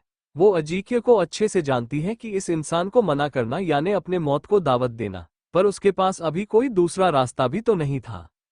डॉक्टर जानकी हकलाते हुए कहती है, पर मिस्टर सिंघानिया मुझे ना सुनने की आदत नहीं है। अजिक्य अपनी सर्द आंखों से जानकी को घूरते हुए कहता है, दीप्ति अजिक्य का हाथ पकड़कर कहती है, ये आप क्या कह रहे हैं अजिक्य? मैं प्रेग्नेंट हूँ, बीमार नहीं जो आप मुझे 24 आवर डॉक्टर प्रोवाइड कर रहे हैं। अजिक्य दीप्ति को देखते हुए कहता है, मेरे लिए तुम मेरी पूरी दुनिया हो शोना, और ये बच्चा हमारे प्यार की निशानी है। मेरे लिए तुम दोनों से बढ़कर और कोई नहीं है, इसलिए तुम दोनों के बारे में कोई रिस्क नहीं ले सकता। अजिक्य की बात सुनकर दीप्ति आगे कुछ कह ही नहीं पाती। डॉक्टर जानकी अपना गला ठीक करते हुए कहती है, ठीक है मिस्टर सिंघानिया, पर मेरे यहाँ के पेशेंट का क्या होगा? अजिक्य जानकी को देखते हुए कहता है, बेस्ट डॉक्टर हायर किया जाएगा, तो वाहरेई पेशेंट के लिए उसकी फिक्र मत करो तुम। डॉक्टर जानकी अपनी सीट से खड़े होते हुए कहती है, ठीक है तो मिस्टर सिंघानिया। जानकी दीप्ति को देखते हुए कहती है, आइए मिसेस सिंघानिया, आपका अल्ट्रासाउंड करते हैं। दीप्ति अपनी जगह से खड़े होकर जानकी के पीछे जाती है। जानकी दूसरे रूम में जाकर दीप्ति को बेड पर लेटने को कहती है। दीप्ति बेड पर लेट जाती है। जानकी दीप्ति के पेट पर जेल लगा चेक करने लगती है। अजिक्य भी रूम में आ जाता है और दीप्ति का हाथ पकड़कर स्क्रीन की तरफ देखने लगता है जहां 2 ब्लैक डॉट्स दिख रहे थे। जानकी दीप्ति को देखकर खुश होते हुए कहती है, कॉन्ग्रेचुलेशंस मिसेस सिंघानिया, ट्विंस है। जानकी की बात सुनकर दीप्ति खुशी से चहकते हुए कहती है, मतलब 2 बेबीज, वाओ। दीप्ति अजिक्य की तरफ अपनी आंसू भरी आंखों से देखते हुए कहती है, आप खुश हैं अजिक्य? अजिक्य अभी भी एक तक स्क्रीन को ही देख रहा था। दीप्ति की आवाज सुनकर अजिक्य दीप्ति की तरफ देखते हुए कहता है, हाँ मैं बहुत बहुत खुश हूँ। आज तुमने मुझे दुनिया की सारी खुशियां दे दी। अजिक्य दीप्ति के फोरहेड पर किस करते हुए कहता है। दोनों के आंखों में आज बेहद ज्यादा खुशी झलक रही थी। थोड़ी देर बाद दोनों फिर डॉक्टर जानकी के सामने वाली चेयर पर बैठे हुए थे। डॉक्टर जानकी दीप्ति की फाइल देखते हुए कहती है, बच्चे बिल्कुल ठीक है और उनकी ग्रोथ बिल्कुल ठीक तरीके से हो रही है। दीप्ति अपनी गुस्से भरी नजर अजिक्य पर डालते हुए कहती है, डॉक्टर मैं छोले भटूरे खा सकती हूँ ना? जानकी मुस्कुराते हुए कहती है, हाँ बिल्कुल खा सकती हो, बस कोई भी चीज बैठकर ही खाना और पानी भी बैठकर पीना। दीप्ति मुस्कुराते हुए हाँ मैं अपना सर हिला देती है। कुछ देर बाद अजिक्य और दीप्ति कार में मौजूद थे। दोनों के चेहरे पर एक अलग ही खुशी दिख रही थी। अजिक्य ने दीप्ति के हाथों की उंगलियों में अपनी उंगलियां इंटरविन करके रखी थी। दीप्ति अपना सारा गुस्सा भूलकर अजिक्य के सीने पर अपना सर रखा हुआ था। एक बात कहूं आपसे? दीप्ति अपने और अजिक्य के चेहरे की तरफ देखते हुए कहती है। अजिक्य दीप्ति के आंखों में देखते हुए कहता है, कुछ भी कहने के लिए मेरी वाइफी को मेरी परमिशन की जरूरत नहीं है। दीप्ति मुस्कुराते हुए कहती है, थैंक यू मुझे वो हर खुशी देने के लिए जिसके बारे में मैंने कभी सपने में भी नहीं सोचा था। आज ना मैं बहुत बहुत खुश हूँ। अजिक्य दीप्ति के गाल पर अपना हाथ रखकर बड़े प्यार से दीप्ति के फोरहेड पर किस करता है। दीप्ति भी अजिक्य के किस करने के कारण अपनी आंखें बंद कर लेती है। अजिक्य दीप्ति को देखते हुए कहता है, जब से तुम मेरी लाइफ में आई हो मैं पूरी तरह से चेंज हो गया हूँ। तुमने मुझे प्यार करना सिखाया है शोना। तुमने इस स्टोन हार्टेड पर्सन को ये एहसास कराया कि मेरे अंदर भी फीलिंग्स है। I love you so much शोना। अजिक्य के इतना कहते ही दीप्ति जल्दी से अजिक्य के होठों पर अपने होंठ रख देती है। दीप्ति के ऐसा करने से अजिक्य पूरी तरह से शॉक हो जाता है। अजिक्य अपने पास वाली बटन प्रेस करता है जिससे कार का पार्टीशन बंद हो जाता है। अजिक्य को दीप्ति का किस करना बहुत अच्छा लग रहा था, हालांकि दीप्ति को किस करना नहीं आ रहा था। दीप्ति चॉकलेट की तरह अजिक्य के लोअर लिप को सक कर रही थी। कुछ देर किस करने के बाद दीप्ति अजिक्य से अलग होती है और शर्मा के अपनी पलकें झुका लेती है। अजिक्य अपनी 2 उंगलियों से दीप्ति के चिन को पकड़कर उसका चेहरा अपने तरफ करता है और मधोशी भरी आवाज में कहता है, तुम्हें अभी भी किस करना नहीं आता मेरी जान। ये कहते ही अजिक्य दीप्ति के होठों पर अपने होंठ रखकर उसे डीपली किस करने लगता है। अजिक्य दीप्ति के होठों को बड़े शिद्दत से चूमने लगता है, वहीं दीप्ति भी अजिक्य के किस में उसका साथ देने लगती है। अजिक्य दीप्ति के मुंह के अंदर अपनी जीभ डालकर उसके जीभ के साथ खेलते हुए दीप्ति के पूरे मुंह को किस करता है। अजिक्य दीप्ति के होठों पर किस और बाइट करता है। दोनों इसी तरह एक दूसरे को चूमते हैं। का के रुकने से दोनों अपने सेंस में वापस आते हैं। दीप्ति अजिक्य से दूर होकर अपने बिखरे बालों को ठीक करने लगती है। अजिक्य दीप्ति को देखकर अपने होठों को अंगूठे से साफ करते हुए कहता है, आज तो मेरी शर्मीली बीवी इमरान हाशमिन बन गई। अजिक्य की बात सुनकर दीप्ति का पूरा चेहरा शर्म से लाल हो जाता है। दीप्ति अजिक्य के सीने में अपना सर छुपाते हुए कहती है, बस कीजिए, आप कुछ भी कहते हैं। अजिक्य दीप्ति को अपने बाहों में भरते हुए कहता है, अच्छा तो मैं कुछ भी कहता हूँ। दीप्ति अजिक्य के गले लगे ही पहले हाँ मैं और फिर ना मैं अपना सर हिलाती है। अजिक्य दीप्ति को खुद से दूर करके उसके होठों की बिखरी हुई लिपस्टिक ठीक करता है। वहीं दीप्ति भी अजिक्य के होठों पर लगी लिपस्टिक को मिटाते हुए कहती है, अब अंदर चलिए, मुझे बहुत जोर से भूख लगी है। सौरभ के घर। रिया फ्रेश होकर कमरे के बड़ी सी खिड़की के सामने खड़े होकर बाहर का नजारा देख रही थी। उसने इस वक्त सौरभ के कपड़े पहने हुए थे जो उसके बॉडी पर काफी बड़े लग रहे थे। उसकी खामोशी उसके अनकहे दुख को बयां कर रही थी। सौरभ कमरे के अंदर आते हुए कहता है, क्या हुआ मिस बकबक, आज इतनी शांत कैसे है? सौरभ की आवाज सुनकर रिया पीछे मुड़कर सौरभ की तरफ देखती है, जो उसे ही मुस्कुराते हुए देख रहा था। रिया सौरभ के पास जाकर उससे कहती है, थैंक यू सौरभ, तुमने कल मेरी बहुत मदद की। सौरभ पास रखे सोफे पर बैठते हुए कहता है, ठीक है, पर अब बताओ कि कल तुम मुंबई में ऐसे बीच रोड पर डीडीएलजे के काजोल की तरह क्यों भाग रही थी? रिया सौरभ पर नाराज होते हुए कहती है, शट अप सौरभ, मैं यहाँ इतनी बड़ी मुसीबत में फंसी हुई हूँ और तुम्हें मजाक सूझ रहा है। सौरभ अपनी हंसी कंट्रोल करते हुए कहता है, जब तक तुम उस मुसीबत के बारे में मुझे बताओगी नहीं तब तक मुझे पता कैसे चलेगा मुसीबत बड़ी है या छोटी? रिया एक गहरी सांस लेकर काउच पर बैठते हुए कहती है, 2 महीने पहले मैं अपने काम के सिलसिले में देहरादून गई थी। वहां एक पॉलिटिशियन की नज़र मुझ पर पड़ गई। उसने मुझे शादी के लिए प्रपोज किया था पर मैंने उसे रिजेक्ट किया, इसलिए वो मेरे साथ फोर्सफुली शादी करना चाहता था। उसके आदमियों ने मुझे मेरे घर से किडनैप किया और मुझसे जबरदस्ती शादी करने की कोशिश की। मैं देहरादून से भागकर मुंबई आ गई पर उसके आदमी मेरा पीछा कर रहे थे, इसलिए मैं रोड पर पागलों की तरह रही थी, समझे? सौरभ बेड पर से खड़े होते हुए कहता है, ठीक है, तो तुम्हारी प्रॉब्लम का सल्यूशन निकलते हैं। इतना कहकर सौरभ कमरे से बाहर चला जाता है। रिया कोच पर बैठे जाते हुए सौरभ को देखकर कंफ्यूजन से कहती है, प्रॉब्लम का सल्यूशन पर कैस? रोया अपने इसी सोच में थी कि सौरभ फिर से कमरे के अंदर आता है। उसके हाथ में एक पैकेट था। सौरभ वो पैकेट रिया को देते हुए कहता है, जल्दी से तैयार हो जाओ, आज तुम्हारी मुसीबत को पूरी तरह से खत्म कर देंगे। इतना कहकर सौरभ कमरे के बाहर चला जाता है। थोड़ी देर बाद सौरभ हॉल में रेडी होकर बैठा हुआ था। वो बार बार अपना पैर जमीन पर टैप करके रिया का बेसब्री से इंतजार कर रहा था। तभी उसकी नज़र सीढ़ियों से नीचे आ रही रिया पर जाती है, जिसने रेड कलर का घेर वाला सूट पहना था। उसके साथ रिया ने JWELERY पहन रखी थी। रिया छम छम करते हुए सीढ़ियों से नीचे आकर सौरभ के सामने खड़ी हो जाती है। सौरभ एक तक अपने सामने खड़ी रिया को देखता है। सौरभ तो जैसे अपनी पलकें तक झपकाना भूल गया था। रिया सौरभ के चेहरे के आगे अपने हाथ हिलाते हुए कहती है, हेलो मिस्टर, अब ऐसे ही घुटे रहना है या फिर यहाँ से चलना भी है? सौरभ सोफे से खड़े होकर रिया का हाथ पकड़कर कहता है, लेट्स गो, आज तुम्हारे सारे मुसीबत का हल निकाल कर ही रहेंगे। ऐसा कहते हुए सौरभ रिया को घर के बाहर लेकर जाता है। सौरभ बाहर खड़ी कार का पसांगा सीट का दूर खोलकर रिया को सीट पर बिठा देता है और खुद भी ड्राइविंग सीट पर बैठकर कार स्टार्ट करके अपनी मंजिल के लिए निकल पड़ता है। थोड़ी देर बाद दोनों की कार सिविल कोर्ट के सामने आकर रुकती है। कोर्ट को देखेकर रिया सवालिया नजरों से सौरभ को देखने लगती है। सौरभ कार से उतरकर रिया के साइड का डोर खोलते हुए कहता है, अब उतरोगी भी या कार में ही बैठने का इरादा है? सौरभ की बात सुनकर रिया कार से बाहर आती है। सौरभ रिया का हाथ पकड़कर उसे कोर्ट के अंदर लेकर जाता है। रिया कंफ्यूजन से सौरभ को देखते हुए कहती है, हम यहाँ क्यों आए हैं सौरभ? सौरभ सामने टेबल पर रखे पेपर्स और साइन करते हुए कहता है, शादी करने। सौरभ की बात सुनकर रिया का मुंह हैरानी से खुला के खुला रह जाता है। सौरभ रिया का ऐसा रिएक्शन देखकर कहता है, इतना हैरान क्यों हो रही हो तुम, जैसे किसी से तुमसे तुम्हारी जान ही मांग ली हो। रिया सौरभ की बात का कोई जवाब नहीं देती बल्कि उसे एक तक देखने लगती है। अब मुझे इस तरह से देखना बंद करो और साइन करो। सौरभ पेपर्स रिया की तरफ सकाते हुए कहता है। रिया पेपर्स को देखकर ना में अपना सर हिलाती है। सौरभ मुस्कुराते हुए रिया से कहता है, कोर्ट के बाहर देखो, वो सभी तुम्हें कैसे पागल कुत्तों की तरह ढूंढ रहे हैं। तुम सिर्फ मेरे साथ सेफ रह सकती हो, इसलिए बिना कोई नानुकुर किए साइन करो। रिया कोर्ट के बाहर देखती है तो सच में उस पॉलिटिशियन के लोग उसे ढूंढ रहे थे। रिया बिना किसी देर के जल्दी से पेपर्स पर साइन करती है।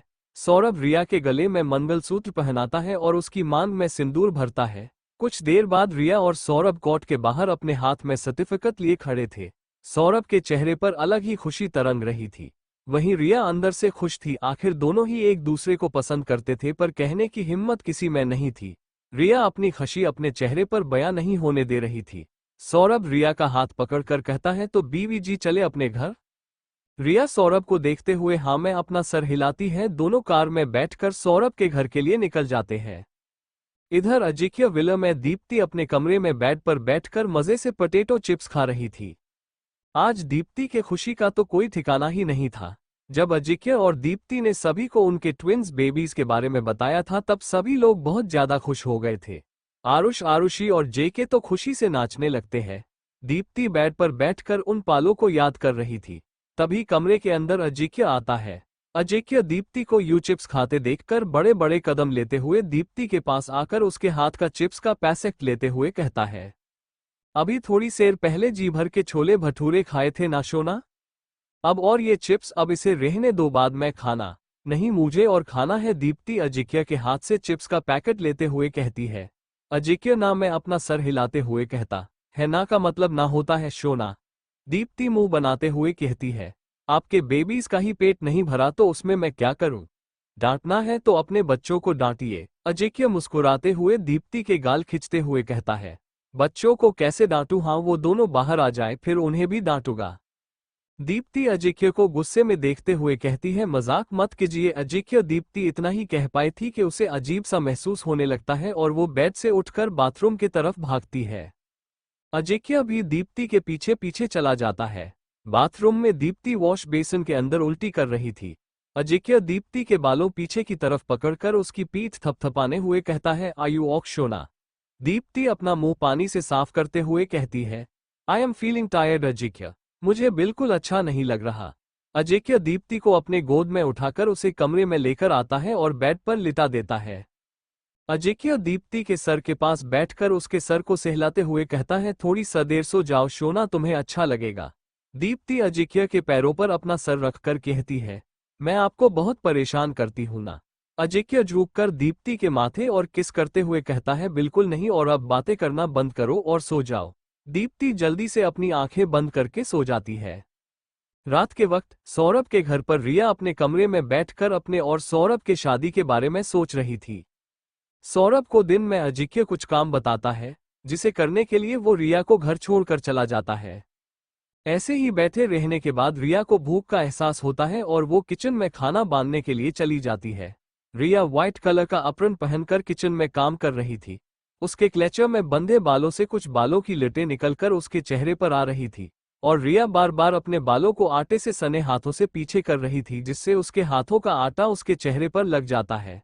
रिया खुद में ही मस्त होकर खाना बना रही थी कि तभी उसकी कमर पर किसी के हाथ महसूस होते हैं। रिया अपने हाथ में चम्मच पकड़कर पीछे पलटकर देखती है तो उसके सामने सौरभ का मुस्कुराता हुआ चेहरा आ जाता है। सौरभ रिया के कमर पर अपनी पकड़ मजबूत करते हुए कहता है, क्या बात है, आज मेरी प्यारी बीवी बहुत अच्छे मूड में है। रिया सौरभ को दूर धकेलते हुए कहती है, दूर रहो, मेरी सब्जी जल जाएगी। सौरभ रिया को अपने करीब करते हुए कहता है, जलती है तो जले, आई डोंट केयर। रिया सौरभ पर नाराज होते हुए कहती है, बस सौरभ, और वैसे भी तुम्हें मुझे सब कुछ एक्सप्लेन करना है। सौरभ अपनी आंखें गोल घुमाकर कहता है, एक्सप्लेन किस बात का? रिया सौरभ को घूर कर देखते हुए अपने कमर पर हाथ रखकर कहती है, शादी क्यों की, इस बात का एक्सप्लेनेशन।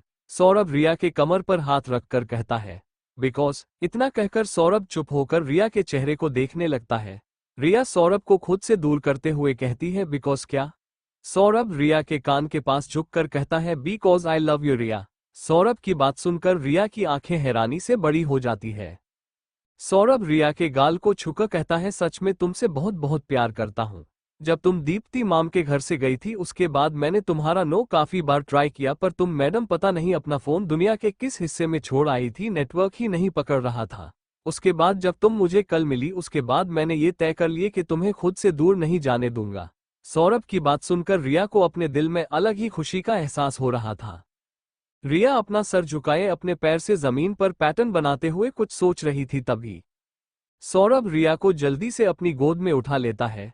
रिया सौरभ के गले में अपने दोनों हाथ डालते हुए कहती है, सौरभ क्या कर रहे हो, नीचे उतरो मुझे।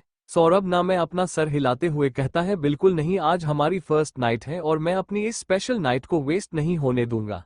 पर मेरा खाना उसका क्या होगा, सारा का सारा जल जाएगा, और वैसे भी मैं तुम्हारे साथ अपनी फर्स्ट नाइट सेलिब्रेट करने में इंटरेस्टेड नहीं हूँ।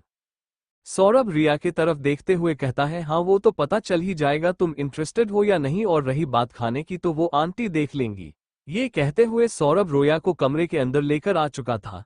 कमरे को देखकर रिया पूरी तरह से हैरान हो जाती है क्योंकि पूरा कमरा फूलों और कैंडल्स से सजा हुआ था। वहीं बेड पर व्हाइट कलर के मोगरे के फूल और रेड कलर के गुलाब के पेटल्स बिछे हुए थे। सौरभ रिया को अपने गोद से नीचे उतार देता है। रिया आगे बढ़कर पूरे कमरे को देखने लगती है। रिया पूरा कमरा देखकर पीछे मुड़कर सौरभ की तरफ देखती, जो उसे ही मुस्कुराते हुए देख रहा था। सौरभ धीरे धीरे अपने कदम रिया की तरफ बढ़ाने लगता है। सौरभ को अपने तरफ यूं बढ़ते देखकर रिया अपने कदम पीछे लेने लगती है। इधर अजिंक्य विला में सभी लोग डिनर टेबल पर मौजूद थे। सभी एक दूसरे के साथ बातें करते हुए डिनर कर रहे थे।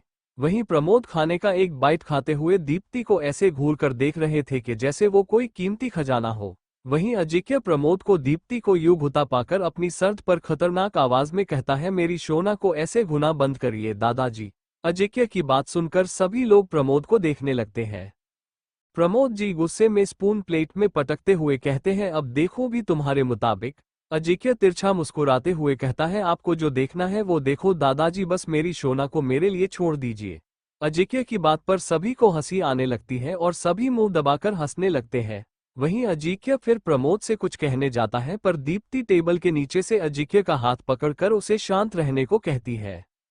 अजिंक्य दीप्ति की बात मानकर चुपचाप अपना खाना खाने लगता है, क्योंकि बहुत अच्छे से जानता था दीप्ति के चेंज हो रहे बिहेवियर को। उसे छोटी छोटी बात पर गुस्सा आ जाता था, फिर वो बिना किसी वजह के अजिंक्य पर गुस्सा करने लगती थी। दीप्ति अजिंक्य के प्लेट में सब्जी परोसते हुए कहती है, टेक यू माय डियर हबी, मेरी बात मानने के लिए। दीप्ति के मुंह से अपने लिए हबी सुनकर अजिंक्य के चेहरे पर बड़ी वाली मुस्कान आ जाती है और वो शरारत भरी आंखों से दीप्ति को देखने लगता है। इधर सौरभ के घर पर रिया पीछे जाते जाते सीधे दीवार से जा टकराती है। वहीं सौरभ अब रिया के काफी करीब उसके सामने खड़ा था। सौरभ अपने दोनों हाथ रिया के दोनों साइड करके उसका रास्ता ब्लॉक कर देता है ताकि रिया उससे बच के भाग ना पाए। सौरभ अपनी शरारती भरी आवाज में रिया से कहता है, अभी तक तो मैंने कुछ किया भी नहीं और तुम अभी से डर रही हो। रिया मजाक में सौरभ के सीने पर मुक्का मारते हुए कहती है, शट अप सौरभ। सौरभ रिया के कमर और हाथ रखकर कहता, क्यों? मैं तो अपनी लीगली वेडिड वाइफ से बात कर रहा हूं, इसमें गलत क्या है? रिया अपना सर झुकाकर धीरे से कहती है, मुझे शर्म आ रही है, इसलिए ना तुम मेरे साथ ऐसी बातें मत करो। ऐसा कहते ही रिया अपना चेहरा अपने दोनों हाथों से ढक लेती है। रिया को ऐसा करते देखकर सौरभ के मन में खुशी की एक लहर सी बहने लागत है और वो जल्दी से रिया को अपने गोद में उठाकर बेड की तरफ चलने लगता है। रिया ने अभी भी अपना चेहरा कवर किया हुआ था। सौरभ रिया को बेड पर लिटाकर उसके ऊपर आ जाता है। रिया जल्दी से अपने हाथ हटाकर सौरभ को अपनी बड़ी बड़ी आंखें करके देखने लगती है। वहीं सौरभ भी रिया की आंखों में देखने लगता है। सौरभ रिया के आंखों को देखकर उसके होठों को देखने लगता है और उसके होठों की तरफ बढ़ने लगता है। सौरभ रिया कर होठों पर अपने होंठ रखकर उस पैशनेटली किस करने लगता है। रिया को तो कुछ समझ ही नहीं आता कि वो अब क्या करे। रिया को कुछ रिस्पॉन्ड ना देता पाकर सौरभ रिया के होठों पर बाइट करने लगता है, जिससे एक आह के साथ रिया अपने होंठ खोल देती है। इसी का फायदा उठाकर सौरभ अपनी जीभ रिया के मुंह के अंदर डालकर और भी ज्यादा डीपली उसे किस करने लगता है। सौरभ को रिया के मुंह का टेस्ट और भी ज्यादा अच्छा लग रहा था। करीब 20 मिनट किस करने के बाद सौरभ रिया के होठों को छोड़कर उसके गले और कॉलर बोन पर किस और बाइट करने लगता है, जिससे रिया की मदहोश करने वाली आवाज निकल रही थी, जिससे सौरभ और भी ज्यादा एक्साइटेड हो जाता है और वो रिया के साथ और भी ज्यादा वाइल्ड बिहेव करने लगता है। सौरभ रिया के पूरे बॉडी पर किस और बाइट करने लगता है। बाइट करने के कारण रिया को काफी दर्द हो रहा था। कुछ देर बाद रिया और सौरभ के सारे कपड़े जमीन पर पड़े थे। सौरभ रिया के फेस को अपने हाथ में पकड़कर कहता है, आई लव यू रिया। सौरभ के ऐसा कहते ही रिया अपनी आंखें खोलकर सौरभ को देखने लगती है। सौरभ रिया को कसके अपनी बाहों में भर लेता है। एक चीख के साथ रिया बेडशीट को कसके अपने मुट्ठी में भर लेती है। उसके आंखों के कोनों से आंसू बहने लगते हैं। वहीं सौरभ और वाइल्डली रिया को प्यार कर रहा था। रिया अपनी दर्द भरी आवाज में सौरभ से कहती है, सौरभ प्लीज धीरे, इट्स पेनिंग। रिया की बात तो जैसे सौरभ को सुनाई ही नहीं देती। ऐसी ही 4 बजे तक सौरभ रिया को अपने प्यार का एहसास करवाता है। सौरभ रिया के चेहरे की तरफ देखता है जो बहुत ज्यादा थका हुआ लग रहा था। सौरभ बेड से उठकर टॉवल लपेटकर रिया को अपने गोद में उठाकर बाथरूम के तरफ लेकर जाता है। सौरभ बाथटब में गर्म पानी भर के उसमें बैठ जाता है और रिया को भी अपने पैरों के बीच बिठाता है। रिया सौरभ के खुले चेस्ट पर सर रखकर कहती है, you are so wild Saurabh, first time में कोई इतना वाइल्ड होता है क्या? तुमने तो मेरी जान ही निकाल दी थी। सौरभ मुस्कुराते हुए रिया के बालों पर किस करके कहता है, सॉरी वाइफी, नेक्स्ट टाइम से ध्यान रखूंगा। अब आराम मिल रहा है, सौरभ रिया के सर पर पानी डालते हुए कहता है। कुछ देर बाद सौरभ रिया को लेकर कमरे के अंदर आता है और उसे बेड पर लिटा कर बेड के दूसरी तरफ आकर रिया के बगल में लेटकर उसे अपनी बाहों में भर के सो जाता है। अगली सुबह खिड़की से आ रही सूरज की किरण रिया के चेहरे पर पड़ते ही रिया कसमसाते हुए बेड पर उठकर बैठ जाती है। बेड पर बैठते ही उसे एक तेज दर्द का एहसास होता है और वो कसके अपनी आंखें बंद कर लेती है। रिया अपनी आंखें खोलकर अपने बगल में सो सही सौरभ को देखती है। सौरभ को देखते ही रिया के चेहरे पर छोटी सी मुस्कान आ जाती है। रिया बेड से उठने को होती है तभी सौरभ उसका हाथ पकड़कर अपनी तरफ खींचता है, जिससे रिया सीधे जाकर सौरभ के सीने पर गिर जाती है। रिया अपने दोनों हाथ सौरभ के सीने पर रखकर हाथ और अपना चिन रख के सौरभ के आंखों में देखते हुए कहती है, क्या हुआ? सौरभ रिया के कमर पर अपने दोनों हाथ रखते हुए कहता है, कुछ नहीं, बस अपनी बीवी पर ढेर सारा प्यार आ रहा है। रिया सौरभ के ऊपर से उठते हुए कहती है, जल्दी से उठो और मुझे शॉपिंग पर लेकर चलो। रिया के इतना कहते ही सौरभ हैरानी से रिया को देखते हुए कहता है, शॉपिंग? रिया सौरभ के ऊपर से उठकर अपने बाल बांधते हुए कहती है, हाँ शॉपिंग, और वो भी तुम करवाओगे? ये कहकर रिया बाथरूम के अंदर चली जाती है। वहीं रिया की बात सुनकर सौरभ का सर घूमने लगता है, क्योंकि वो लड़कियों की शॉपिंग के बारे में अच्छे से जानता था, लेकिन अब उसके पास कोई और दूसरा रास्ता भी तो नहीं था। थोड़ी देर बाद सौरभ और रिया रेडी होकर शॉपिंग करने के लिए चले जाते हैं। इधर दीप्ति आरुष और आरुषि के साथ कॉलेज आई हुई थी। ओटी में भी दीप्ति ने अपने लॉ की पढ़ाई प्रिंसिपल से बात करके ऑनलाइन जारी रखी थी। दीप्ति और आरुषि की क्लासेस खत्म हो चुकी थी और कुछ क्लासेस ऑफ थी, इसलिए दोनों कॉलेज के कैंटीन में बैठकर एग्जाम्स के बारे में डिस्कशन कर रहे थे। दीप्ति का लास्ट सेमेस्टर होने के कारण उसे ढेर सारे प्रोजेक्ट्स और असाइनमेंट्स रेडी करने थे। दीप्ति होने सर पर हाथ रखकर आरुषि से कहती है, क्या यार, ये एग्जाम्स ठीक है और इसके बीच जो प्रोजेक्ट और असाइनमेंट वर्क देते हैं, I hate all that. Arushi उदास होते हुए कहती है, हम भाभी, मुझे भी नहीं पसंद ये सब। फिर आरुषि कुछ सोचते हुए अपने चेयर से उछलते हुए कहती है, आइडिया भाभी। दीप्ति टेबल के पास आकर एक्साइटमेंट के साथ कहती है, क्या है, जल्दी बोलो। आरुषि खुश होते हुए कहती है, अजिक्य भाई, वो आपका काम दिन में ही करके दे सकते हैं, आफ्टर ऑल मेरे भाई ऐसे ही बिजनेस के वर्ल्ड में राज नहीं करते। दीप्ति अपने एक हाथ की उंगली अपने गाल पर रखकर सोचते हुए कहती है, सच्ची में, पर वो मेरा काम क्यों करेंगे? आरुषि हंसते हुए कहती है, भाई आपका कहा बिल्कुल नहीं टालते भाभी, और अब आपके पास ये 2 बेबीज भी हैं, आप अच्छे से उन्हें ब्लैकमेल कर सकते हो। दीप्ति अपनी कोहनी टेबल पर रखते हुए कहती है, सच ना, इसमें कुछ गलत तो नहीं है ना? आरुषि टेबल पर अपने दोनों हाथ रखते हुए कहती है, ओ कम ऑन भाभी, आप बस अपने ओती से अपने कॉलेज का एक प्रोजेक्ट और असाइनमेंट रेडी करवा रहे हो, इसमें कुछ गलत नहीं है। आरुषि की बात सुनकर दीप्ति की आंखें खुशी से चमकने लगती है। दोनों बातें कर ही रहे थे कि तभी कोई आरुषि के कंधों पर अपने हाथ रख देता है। आरुषि मुड़कर देखती है तो सामने वाले इंसान का चेहरा देखकर आरुषि गुस्से से लाल पीली होने लगती है। दीप्ति तो बस आरुषि के गुस्से से भरे चेहरे को देखकर सोच में पड़ जाती है, क्योंकि आरुषि गुस्सा करने वाले लोगों में से बिल्कुल नहीं थी। वो बहुत चुलबुली और खुशमिजाज वाली लड़की थी। आरुषि गुस्से में अपने सीट से उठते हुए कहती है, तुम घटिया लड़के अब मेरे कॉलेज कर कैंटीन तक भी पहुंच गए। सिद्धार्थ बस मुस्कुराते हुए एक तक आरुषि के लाल हो रहे चेहरे को देखता है। उसे इस वक्त आरुषि बहुत ही ज्यादा क्यूट लग रही थी। उसका मन तो आरुषि के दोनों गाल खींचने का कर रहा था, पर वो ऐसा कर नहीं सकता था, इससे आरुषि उस पर और ज्यादा नाराज हो जाती। सिद्धार्थ हंसते हुए कहता है, जंगली बिल्ली कहीं की, एक बार इसका टेप रिकॉर्डर शुरू हो जाता है तो दोबारा बंद ही नहीं होता। आरुषि गुस्से से तिलमिलाते हुए कहती है, बाघ बिल्ले कहीं के, तुमने मुझे जंगली बिल्ली कैसे कहा? सौरभ मुस्कुराते हुए कहता है, जंगली बिल्ली, और फिर खुद ही कहता है, ऐसे कहा। आरुषि गुस्से में सिद्धार्थ से कुछ कहने को होती है कि तभी उसके कानों में दीप्ति की आवाज सुनाई देती है, जो इन दोनों लोगों की बिना सर पैर वाली लड़ाई को देखकर बौ हो चुकी थी। दीप्ति अपनी जगह से खड़े होकर दोनों को शांत कराते हुए कहती है, बस भी करो, दोनों एलकेजी और यूकेजी के बच्चों की तरह बिहेव करना बंद करो। बच्चों की तरह लड़ने लग गए। दीप्ति की बात सुनकर दोनों का ध्यान दीप्ति पर जाता है, जो गुस्से में दोनों को ही देख रही थी। दीप्ति गुस्से में कहती है, अब मुझे कोई कुछ बताएगा कि इस बिना सर पैर वाली लड़ाई के पीछे का क्या कारण है। आरुषि अपने हाथ की उंगली सिद्धार्थ के तरफ पॉइंट करके कहती है, भाभी यही है वो क्लब लड़का है। आरुषि की बात सुनकर दीप्ति अपनी आंखें छोटी करके सिद्धार्थ को देखने लगती है। वही सिद्धार्थ आरुषि को देखने लगता है, क्योंकि उसने किस वाली बात दीप्ति को बता दी थी। सिद्धार्थ नकली मुस्कान अपने होठों पर लिए दीप्ति के तरफ देखते हुए कहता है, भाभी। दीप्ति सिद्धार्थ पर चिढ़ते हुए कहती है, ओए टाइटैनस के डूबते जहाज में तुम्हारी कोई भाभी नहीं हूं, समझे? तुम मेरे पति के भाई हो जो मुझे भाभी कह रहे हो। दीप्ति की बात सुनकर सिद्धार्थ का मुंह हैरानी से खुलकर इतना बड़ा हो जाता है कि उसमें कोई आसानी से बड़ा वाला गोलगप्पा ठूस दे। दीप्ति सिद्धार्थ का खुला हुआ मुंह देखकर कहती है, जल्दी अपने गटर जैसे मुंह का शटर बंद करो वरना मक्खी घुस जाएगी। दीप्ति की बात सुनकर सिद्धार्थ जल्दी से अपना खुला हुआ मुंह बंद करता है और कुछ कहने को होता है। तभी दीप्ति सिद्धार्थ को वार्न करने के लहजे में कहता है, देखो मजनू की औलद, अगर किसी को प्यार करते हो तो सबसे पहले उसे प्रॉप्स करके उसके मन की बात जानो, तुम तो बुलेट से भी तेज निकले क्यों। सिद्धार्थ को दीप्ति से डांट पड़ता देखकर आरुषि के खुशी का तो कोई ठिकाना ही नहीं था। वो तो बस अपने होठों पर बड़ी सी मुस्कान लिए सिद्धार्थ को डांट पड़ते देख रही थी।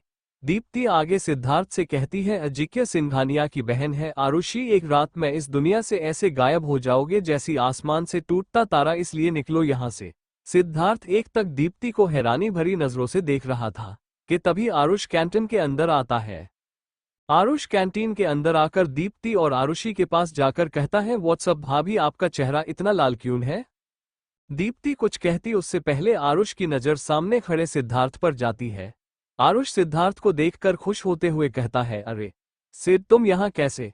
ऐसा कहते हुए आरुष सिद्धार्थ के गले लग जाता है। सिद्धार्थ आरुष से अलग होते हुए कहता है, किसी के साथ थोड़ी सी मस्ती की थी जिसकी सजा भुगत रहा हूं। सिद्धार्थ की बात सुनकर आरुष हैरानी का भाव लिए दीप्ति और आरुषि को देखने लगता है। दीप्ति अपना गला ठीक करते हुए आरुष से कहती है, हम आरुष, क्या तुम इस बदतमीज लड़के को जानते हो। मुस्कुराते हुए कहता है, हाँ भाभी, ये मेरे और आरुषि के बचपन का दोस्त है। वैसे ये मेरा कम पर आरुषि का दोस्त ज्यादा है। ये कहते हुए आरुष गुस्से भरी नजर आरुषि पर डालता है। Thank you for listening. मुझे उम्मीद है आपको ये स्टोरी पसंद आई होगी। अगर आपको पसंद आई है तो प्लीज लाइक और कमेंट करना ना भूलें और मोर स्टोरीज के लिए सब्सक्राइब करें। मिलते हैं नेक्स्ट वीडियो में।